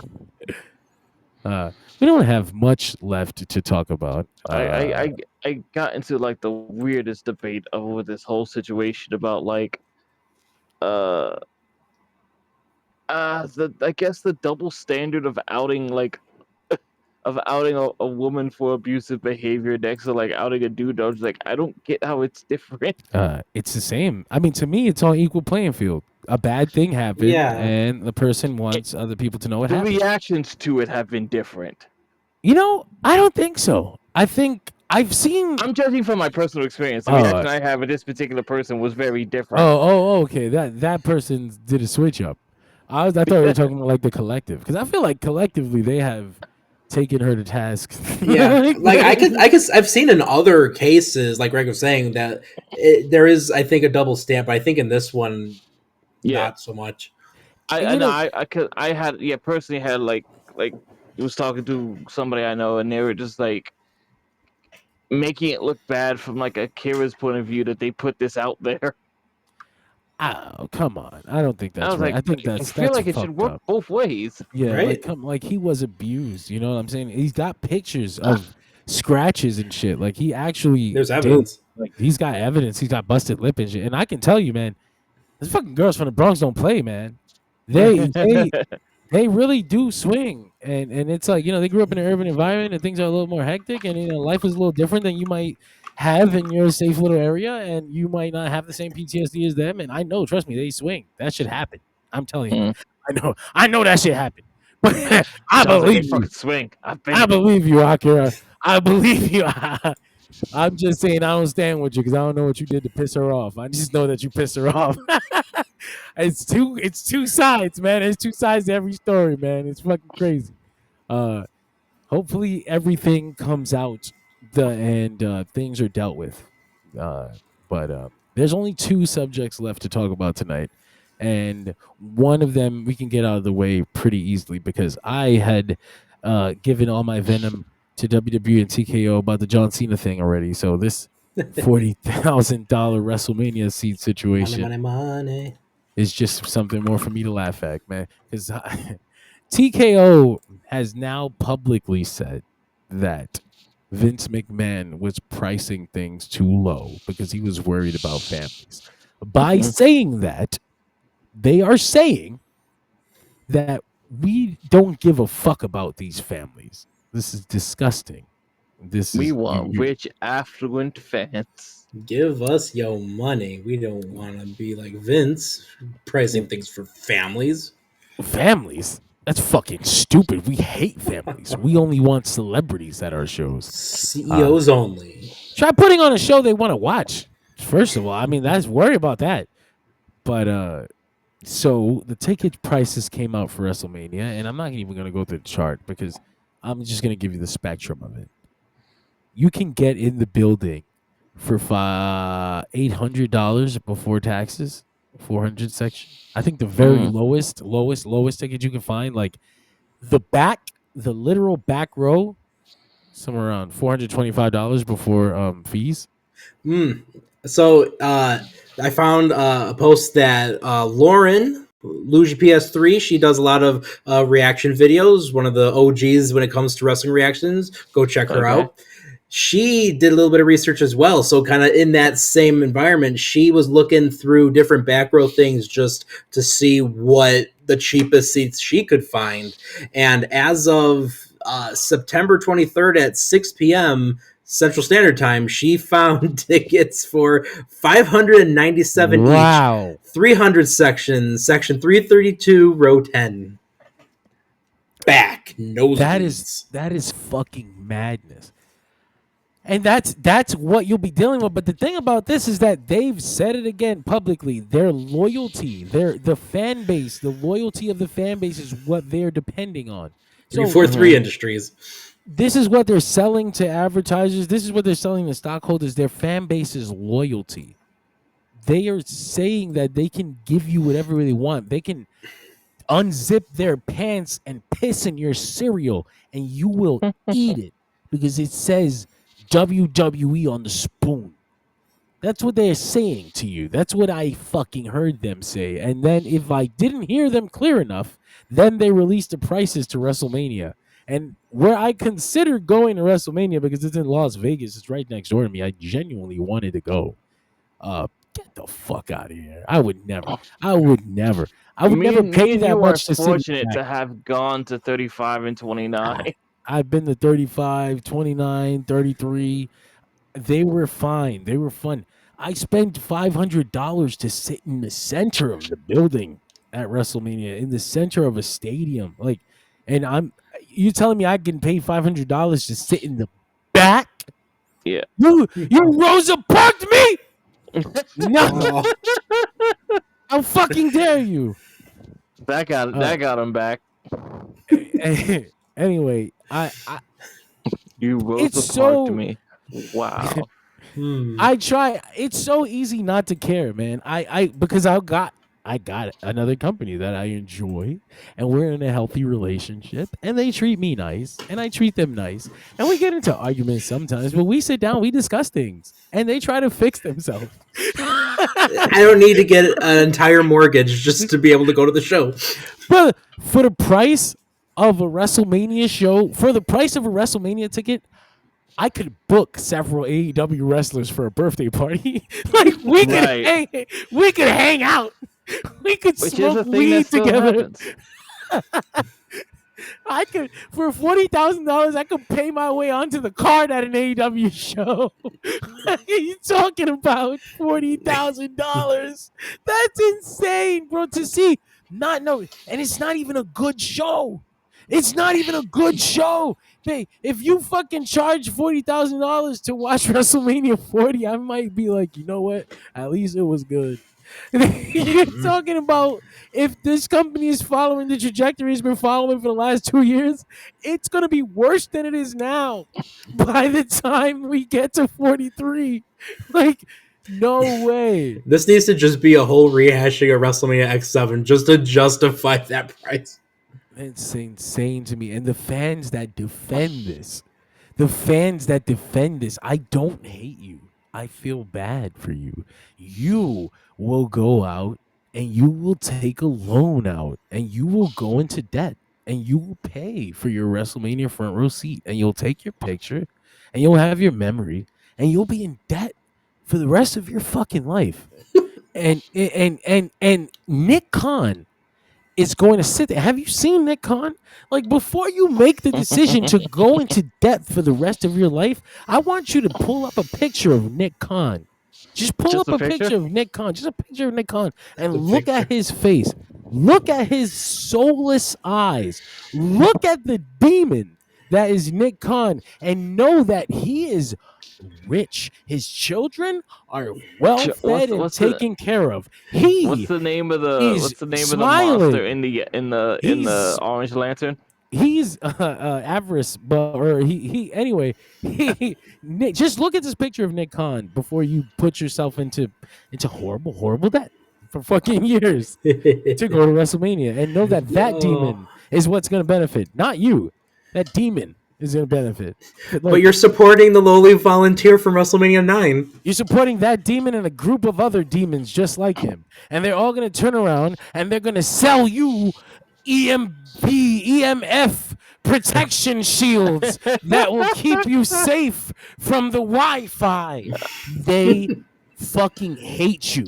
Was there The anything different about that Tinfoil match? hat fucking on. hates you. I killed my camera with my Venom. The WWE hates you, their fan. Particularly you. You're the loyal fan. They think You you're a listening to fucking. this? They think you're a stupid pig. They think you're a loyal piece of shit. They don't want to talk to you in the street. They don't want to fucking have lunch with you. They're not your friend. You make them sick. They hate you. And you're happy to be in that relationship. You have fucking Stockholm syndrome. Gail Kim was in trouble today on the The internet. transition. The transition to that was so ugly. Oh, get ready for more Venom. This is the last thing we have today, I promise. So I forgot his fucking name. Let me pull him up now. The dude that directed Talk to Me. Philippou? Yeah, Michael Philippou, one of the, because there's brothers. They were like YouTubers, and they used to do stunts and shit for fun. Some of them were wrestling related, so they already had a fucking history of like doing fun wrestling related shit. And so after his success this year with what was it, Bring Her Back or whatever, Bring Me Her, I forgot what the fuck the name of the movie was, but yeah, a really good horror film this year with his brother. And they were like, "What's your next project?" And he's like, "I'm directing a documentary on death matches." What the fuck? Okay. And so months later, he pops up in this viral video where he's in Mexico at a GCW event taking a fucking suplex off a 2-story scaffold through a glass pane. Holy, what the fuck? Anyway, this is for research and footage for the documentary that they're doing. And so this is a lauded director, storyteller. Like, this is a guy that they've like. Are you enjoying yourself, Nick? It wasn't a bucket list item. This is research. Right? No, I didn't want to do this my entire life. It's this documentary that I'm doing. And so, I totally didn't want to have to put this in my montage on YouTube. It's for art, you see. yeah, My highlight reel? Oh. yeah. You just spent the last 30 minutes making the Instagram reel. You sure you don't care? No. I don't You give a had fuck. 5 different angles set up, sir. This is really good though. This is really good though, right? And if any of you guys got other angles, like, please send them my way. And it is really cool though. Like, it really is a sick ass video. Like, you would show It that is. to your grandkid. Like, that's me.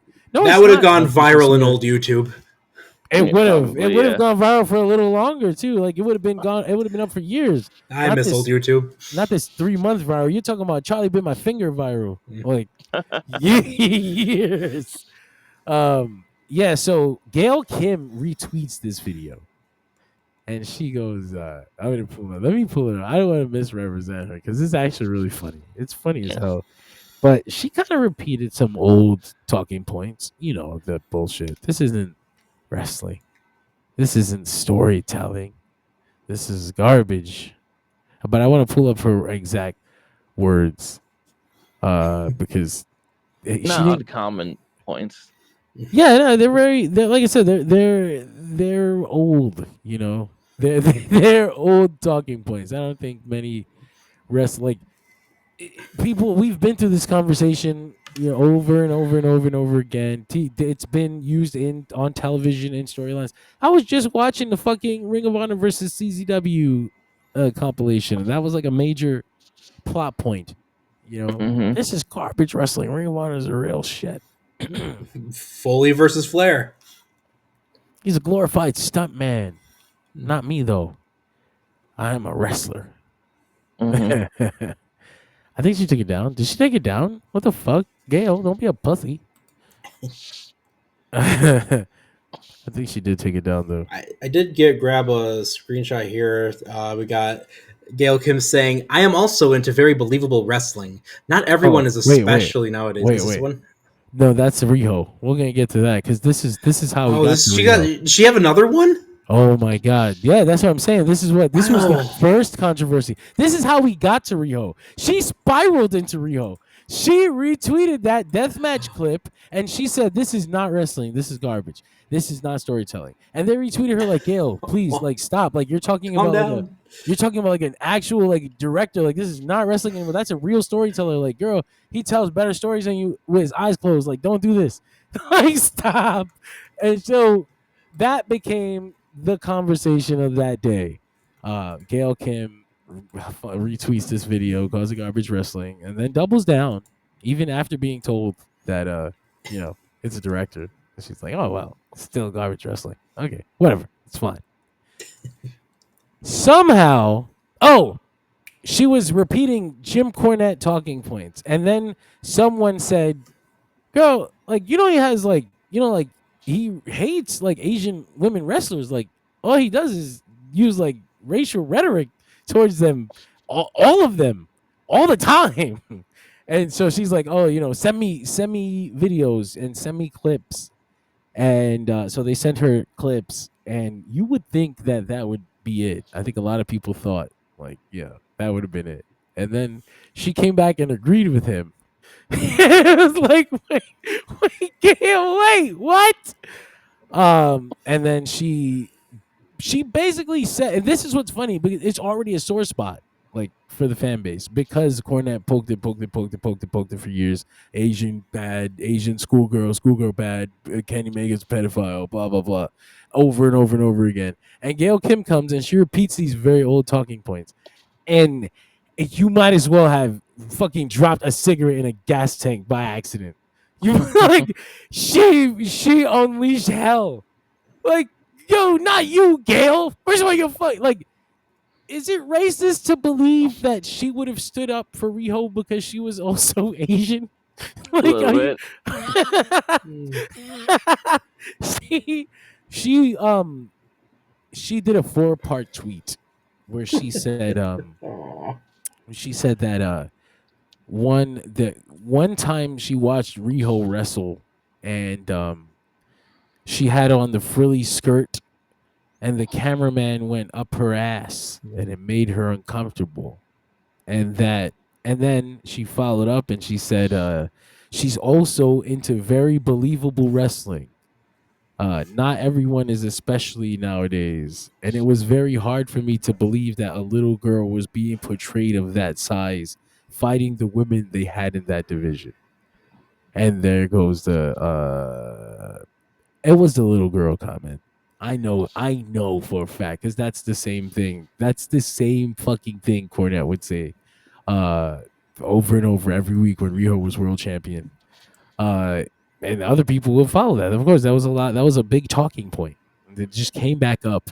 It came from Gail Kim, and then people just piled on. Like, are you fucking kidding me? And with multiple just examples of, were you uncomfortable when you wore this?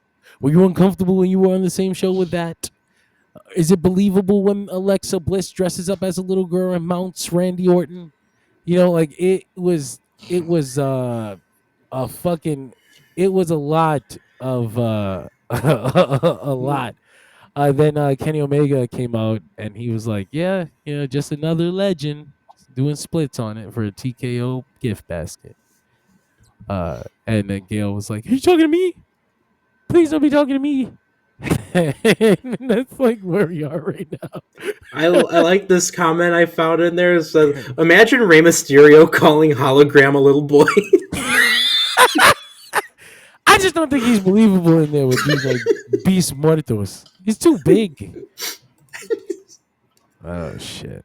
It's Miss Tell a Story, Gail Kim. All right, just roll underneath during a battle royal again. It's honestly pretty sexist, coming from a woman, which is crazy. Like, this woman who can't help her stature. She weighs what she weighs because she weighs that way. She dresses like a little girl because it's a skirt. Oh, if you want to break it down, you can feel that way, but it's very easy to debate that, because it comes from a weird place a lot of times. But I don't think it came from a weird place with Gail Kim. I think she's just old and she wasn't around when this whole conversation happened. She tried to have this old conversation, and people came at her with 6 years worth of venom. Because it's Like, so interesting in the sense that, like, remember for every time she left WWE for like her 2 or 3 runs with them, it was always on very bad terms, and she would trash them. yeah, well, listen, Gail Kim's almost 100-pound difference between her and Awesome Kong is a lot more believable than RIHO's 25-pound difference between her and Mercedes Moné. That's what it is. It's what it is. It's very believable when you do it because you know what you're in charge of. You know the intricacies of the situation when you're in it. So of course Gail Kim would believe that hers is right and the other one is wrong. She's not in it. I think that I Was definitely that the don't. match she saw? She didn't see a match. She actually gave a whole ass 4-tweet Yeah, thing. she references shit that she had seen a RIHO match before. She didn't give the name of the opponent. She just mentioned that, like, in passing, like, I saw her wrestle and I didn't like where the camera went. She didn't say who. She didn't say what match from what year. Uh Ironically, the RIHO conversation that was being had online already after the Mercedes Moné match was easy to shut down, but when you get it from Gail Kim, it's like, okay, well, everyone attacked that. What was the conversation before Gail Kim?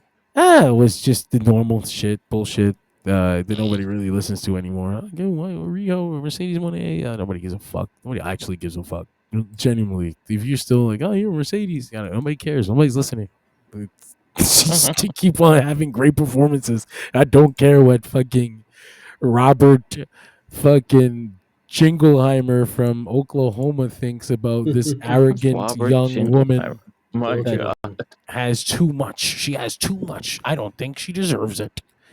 I don't know. I think there's a lot of outdated rhetoric when it comes to Asian women and their size that they can't help. Like RIHO, you I gotta think put there's on also 50 a lot pounds, of I girl. think there's also a lot of like cultural issues there that are have been hard to broach because of like the way Asian women are sort of portrayed through our media system. Those sort of like docile infantilism of it all. I think the fact that to a lot of people, like RIHO sort of not represents, but reminds them of just like this weird sort of like uh almost Lolita-esque little Asian girl from the anime shows. It's a very I don't want to use the term cognitive dissonance, but like it's a weird bridge to jump over when like your only reference for any of that is that sort of stuff. I also think the idea of the it was a point I heard from somebody else and it made sense because I remember this. The idea of any Asian woman being sort of over sexualized probably hits close to home with Gail Kim because of the old Jim Ross story. Yeah, the Asian porn thing with Vince. Yeah, There's Asian porn. which like basically got her pushed because Jim Ross was able to convince Vince that American males love Asian porn. American males, American men. Shut up. It's the biggest thing that I think should have shut it down is that this is not a situation where an American filter is being put on a Japanese woman and she has to step through it. This is a woman who is in complete control of her appearance, her presentation, chose to dress this way, thinks it looks cute, is very happy to be dressed this way, Sure. doesn't have a thong up her ass under the skirt, is Is actually it a wearing a decent fully size. grown adult woman? She's also a full adult. But Almost 30 years old. Beyond that, assuming maybe Gail Kim thought that there is an American man telling this Asian woman that she has to dress like a schoolgirl, and maybe that's why it was uncomfortable. I think that it's a big deal that this woman she's just doing whatever she wants, and someone's telling her it's wrong because of their viewpoint. Hold on, motherfucker, she's just existing. Nobody Sure. actually did that to her. That's what makes it feel kind of fucked up. Like when it comes Which from is a point that's one rampant all over the place because you'll get that same rhetoric to it like Rhea Ripley. yeah, and Rhea, like nobody's it's obviously nobody's forcing her to do this. Nobody's forcing Stephanie Vaquer to do the devil's kiss. These are the things that get over. It got over. Rhea Ripley realized that if she stomped a little harder, certain fatty parts of her body would jiggle a little more, and people would mesmerize a little Sure. more, and they'd spend a little more money. And It and listen, that's an interesting place, I think, because in the beginning, right, there was the place we were in where it was only sexualization, right? They just put hot women in the ring to have 3-minute matches and be hot, and there was the bra and panties match, and then there was the pillow fight spectacular, The occasional bonanza, mud brawl. the occasional mud ball, right? And like at that point in the industry, that's all it was. And what you got on the other side was the very stark overcorrection. And I'm not saying it's a bad thing. It's just what humans do, where we tried to do none of that shit and tried to do all of the wrestling stuff, right? yeah. And out of that, you got, huh? No, I was gonna say you saw it off the edge. Yeah. Like we got a lot of that because and from that we bore the fruit that was Shimmer women athletes, and we bore the fruit that was the internet getting a hold of a lot of these Japanese wrestling tapes and watching women wrestle to a degree that they didn't understand. Look at And WCW bringing in the Joshi invasion. and fucking bringing in Akira Hokuto to beat the shit out of Medusa on a weekly basis. World War III. Check out that women's tag match. Mac and I covered that. That was one of the all-time most progressive matches of the 90s. Yeah, I forgot who else is in that, but I know some of the names. And like, yeah, like a lot of that stuff trying to filter their way in, and it's like a period of women trying to get away from the sexualization of their industry at one point to being taken seriously as wrestlers and as athletes and all that was the whole thing. The women trying to get into this industry and being taken seriously. Yeah. We're now at that point where we have a generation of women who were able to walk into the industry to a particular degree more than previous, where they are just taken seriously from the outset, and they get to choose to be sexual on their own. But if you're from a different generation, you're just worried about these women because all you know is what they used to be. Exactly. I mean, one of the things too, we talk about how there's both the sexualized aspect of the critique here, but there's also, the size thing. And one of the comments I'm looking right here is a huge thing that I've seen a lot of other people cite. Gail Kim was working as a producer for Impact when 120-pound Tessa Blanchard wins a men's title and is beating wrestlers like a 6'8", 300-pound Madman Fulton. And no words said about that. I didn't even think of that. I didn't realize she was in that position when that happened. I know she was there because she was doing she had the feud with Tessa Blanchard when she was on the way out. I think a lot of the things that come out of the mouths of these older people sometimes come with the assumption that there's someone, because Tony Khan is inexperienced, or I guess my motherfucker got 6 years of experience now, but compared to still relatively Vince McMahon being 50, and I guess Gail Kim having 20 years of experience, they still feel like they know better. Like it has to be.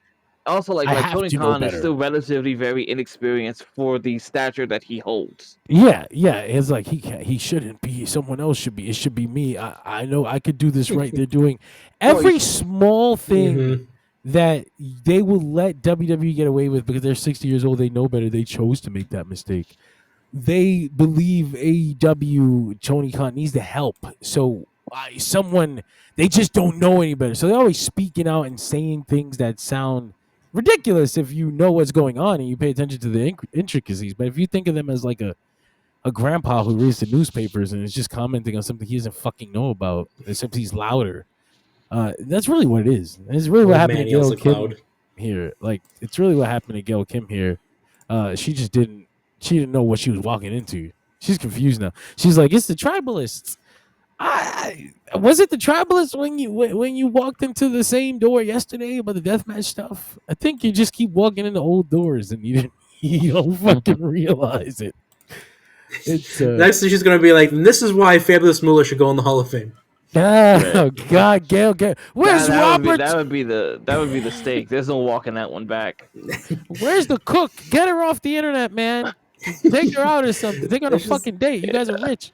I can't wait to wrestle Joey Ryan. The deathmatch stuff is such an old debate too, where it's just like, look, you're gonna like. There's no linking these two worlds for a lot of people. Yeah, they're never gonna get it. You know, I don't get it a lot of the time because I don't watch. I think people doing it for no reason is silly. But No, I guess my thing is because I view wrestling as it's an art form, it's a form of human expression, and so that's just how people want to express themselves.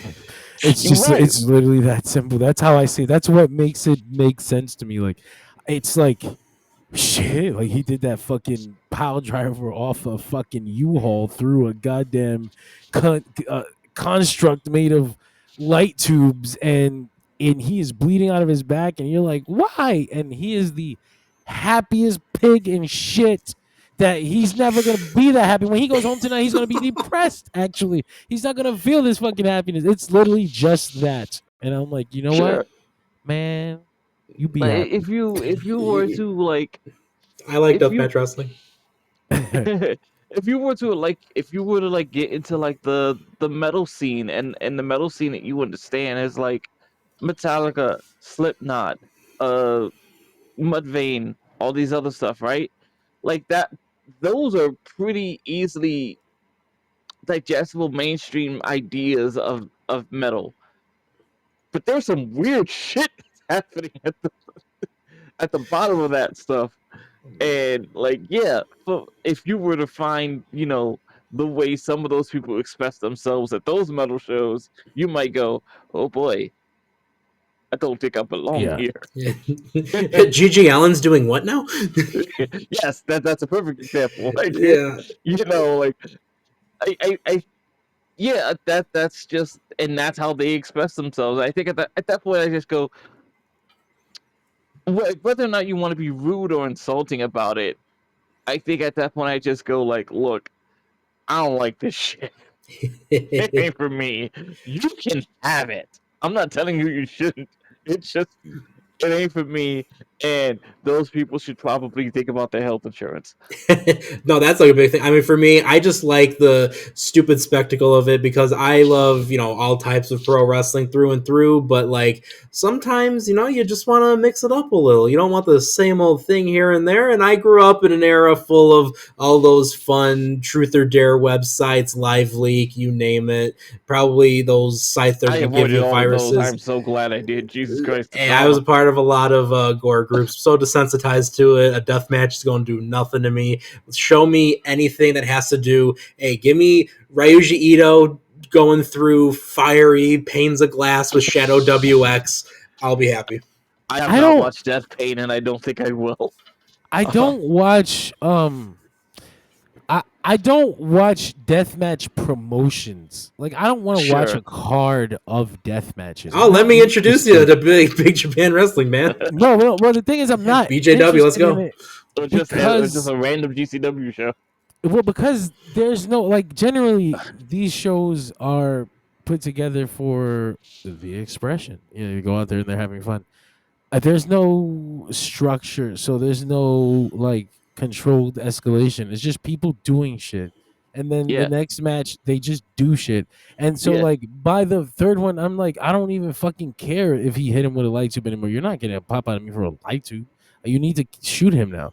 Like I don't want to see the matches in succession like that on the same They're card. not even doing new shit. They're just That's the problem, I'd say, with like modern deathmatch wrestling. Because when I used to watch, I have the DVDs right over there. Tournaments of Death 1 and 2. Like they had that level of escalation because they're of course the initial ones, right? And crazy Zandig was at least thinking about that. Nowadays, it's all about let's at just get least as thinking many. about it. Yeah, let's just get as many like viral moments out there that we can. Doesn't matter where in the tournament it's going to take place. Just everyone's going to have their phones at this time. Let's just do something crazy. Now, I really like when a story gets there, though. Like, I think if we're doing things and we ended up at a place where we should try to kill each other, then taking it that far is fine. I like that technique exists. I like that you can pull that out of a bag like Hangman and Swerve basically did on pay-per-view. Where it's like, why are they sticking needles in each other's mouths? Because That they one's a bit much for me. fucking hate each other. That's the answer, though. It's It's a very deathmatch easy trope. to explain it. Like if you're doing it at the end of a CZW show where they already did a whole bunch of shit, it's like, all right, well, they did it because this is deathmatch wrestling and that's what they do. But when they did it in that cage match, it was like he did it because he wants that man to die. I'm fairly certain he wants to kill him. Well, I didn't like that he did it to him. It's like I'm sure he didn't like that it happened to him. Swerve on the flex his deathmatch background. And of course, I feel like I draw my line at things like the syringe, especially because like the syringe goes off to me as something that's just like this syringe isn't gonna win me the match. It's just gross. It's just meant for gore, baby. Hey, I like horror movies, but sometimes you need to throw a good slasher in there. even story-wise, it's just meant to hurt you. I just want to hurt you. I'm not sure that Hangman or Swerve cared about a pinfall in that particular match, or even in the one that they had before that. That's what I mean. Like when the story supports it, I got a million ways to say, well, he just wanted him dead. Why didn't he pin him? Because he wasn't done killing him. It feels too good. That's kind of why I'm okay with like big budget places doing it, because they don't do it all the time, and when they pull it out, it's like we've usually built up to it. Usually. That's why I think CZW did a good balance where they were able to, bring in a lot of like high flying in addition to the deathmatch stuff, and then in addition to when they started bringing in, more of like the kind of middle of the ground like technicians and whatnot. I feel like there was always that period where it's like, and I think I've heard this. Excuse me. I think I've heard this expressed by other people before. There was always this period where somebody would convince Zandig that we need to mix it up and we need to show off a lot of things to really push the show out there.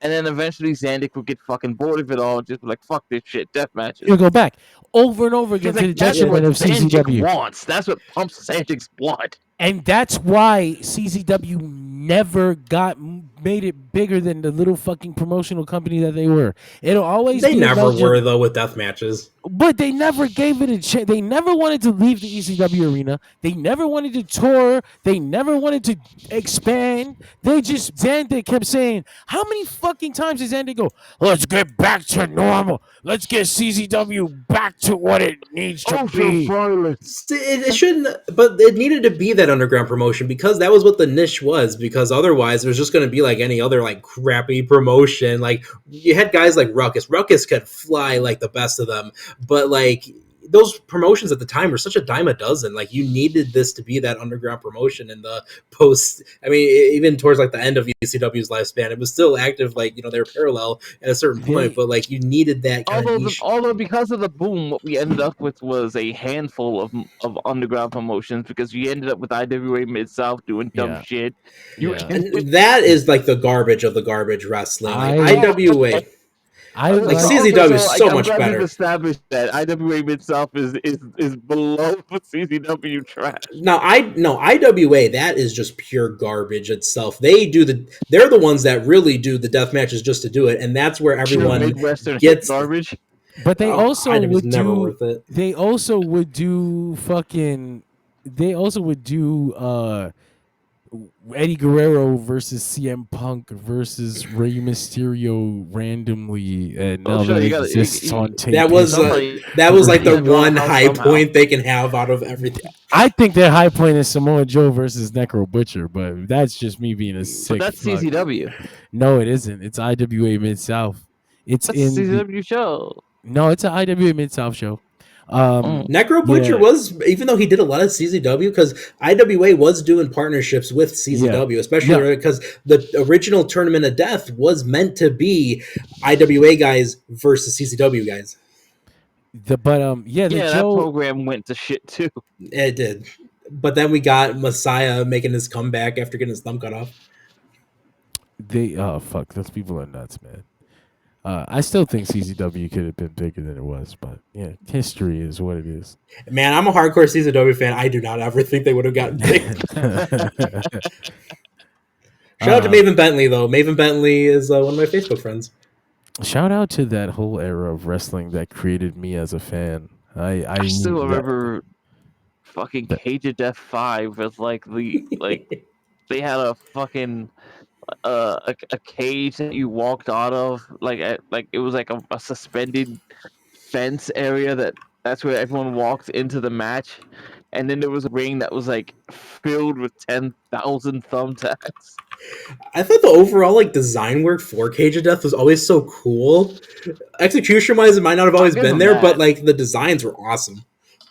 They did some work on that construction wise. I'll give them that. Yeah. That's what happens when you get all the drunk blue collar guys together. It happened to all be carpenters. I miss caring about the indies that much. I don't know if I'll ever care about the indies that much. And I know people are like, well, watch DPW. It's like, I get it. I get what you're saying. Support your local independent circuit match. But it's difficult too, because I don't know. I think a lot of it's overrun by a lot of stupid shit. I think I have my not so great opinions about GCW. But I know, me and John talk a lot about I hear about this DPW thing happening, but I don't know who most of these people are. I'm glad that it exists. I'm happy that people have it, but they'll never know what I had. You'll never know what I had. Anyway, that was us. That was Dirt Sheet Radio. The last 7 days of professional wrestling news and rumors and shit like that. And whatever else we talk about. Thankfully, this week there are no pay-per-views this weekend. I can rest. I won't, but I can if I wanted to. I like having the option of rest. That's what makes it worth it, Make sure to follow us on all social medias. Visit DirtSheetRadio.com. Google Dirt Sheet Radio. Get the Dirt Sheet Radio podcast if you're already listening. If you're watching on YouTube, go listen to it on your audio. You don't need to watch us or have your app open or pay for YouTube Premium to put us in the background. You can go to Spotify or Apple Music or any other place they have podcasts that I don't really know about. We'll be there. Dirt Sheet Radio DSR. We are in the fucking building. You can catch us at Comic-Con. I'll be on the floor. Invited by the people at Reed Pop to take part in the press. In the press. That's right. Dirt Sheet Radio, baby. We are press. But if you see me on the floor, don't feel shy. Come say hi. I will lift him up off the floor. Yeah, no, actually, give me a hug. No, grab my butt. One cheek, though. If you try to grab both, you're fucking taking advantage of my kindness. I said one. Only the people on screen here get to grab both cheeks. They said, "Hey, oh God." This is I gonna don't know get you that clipped, well. and it's gonna lead to some weird debate about consent. If it's legal, I only gave consent for one cheek. That's the thing. I clearly said, and I'm saying it again. Establish the boundary. You got a boundary, and it's one cheek. You get a firm grasp, that's fine, but it's one. Gotta be one. If you're still listening to us, thank you for being here. I love you. Good night. This concludes our broadcast day. Good night, and God bless The sport of professional wrestling.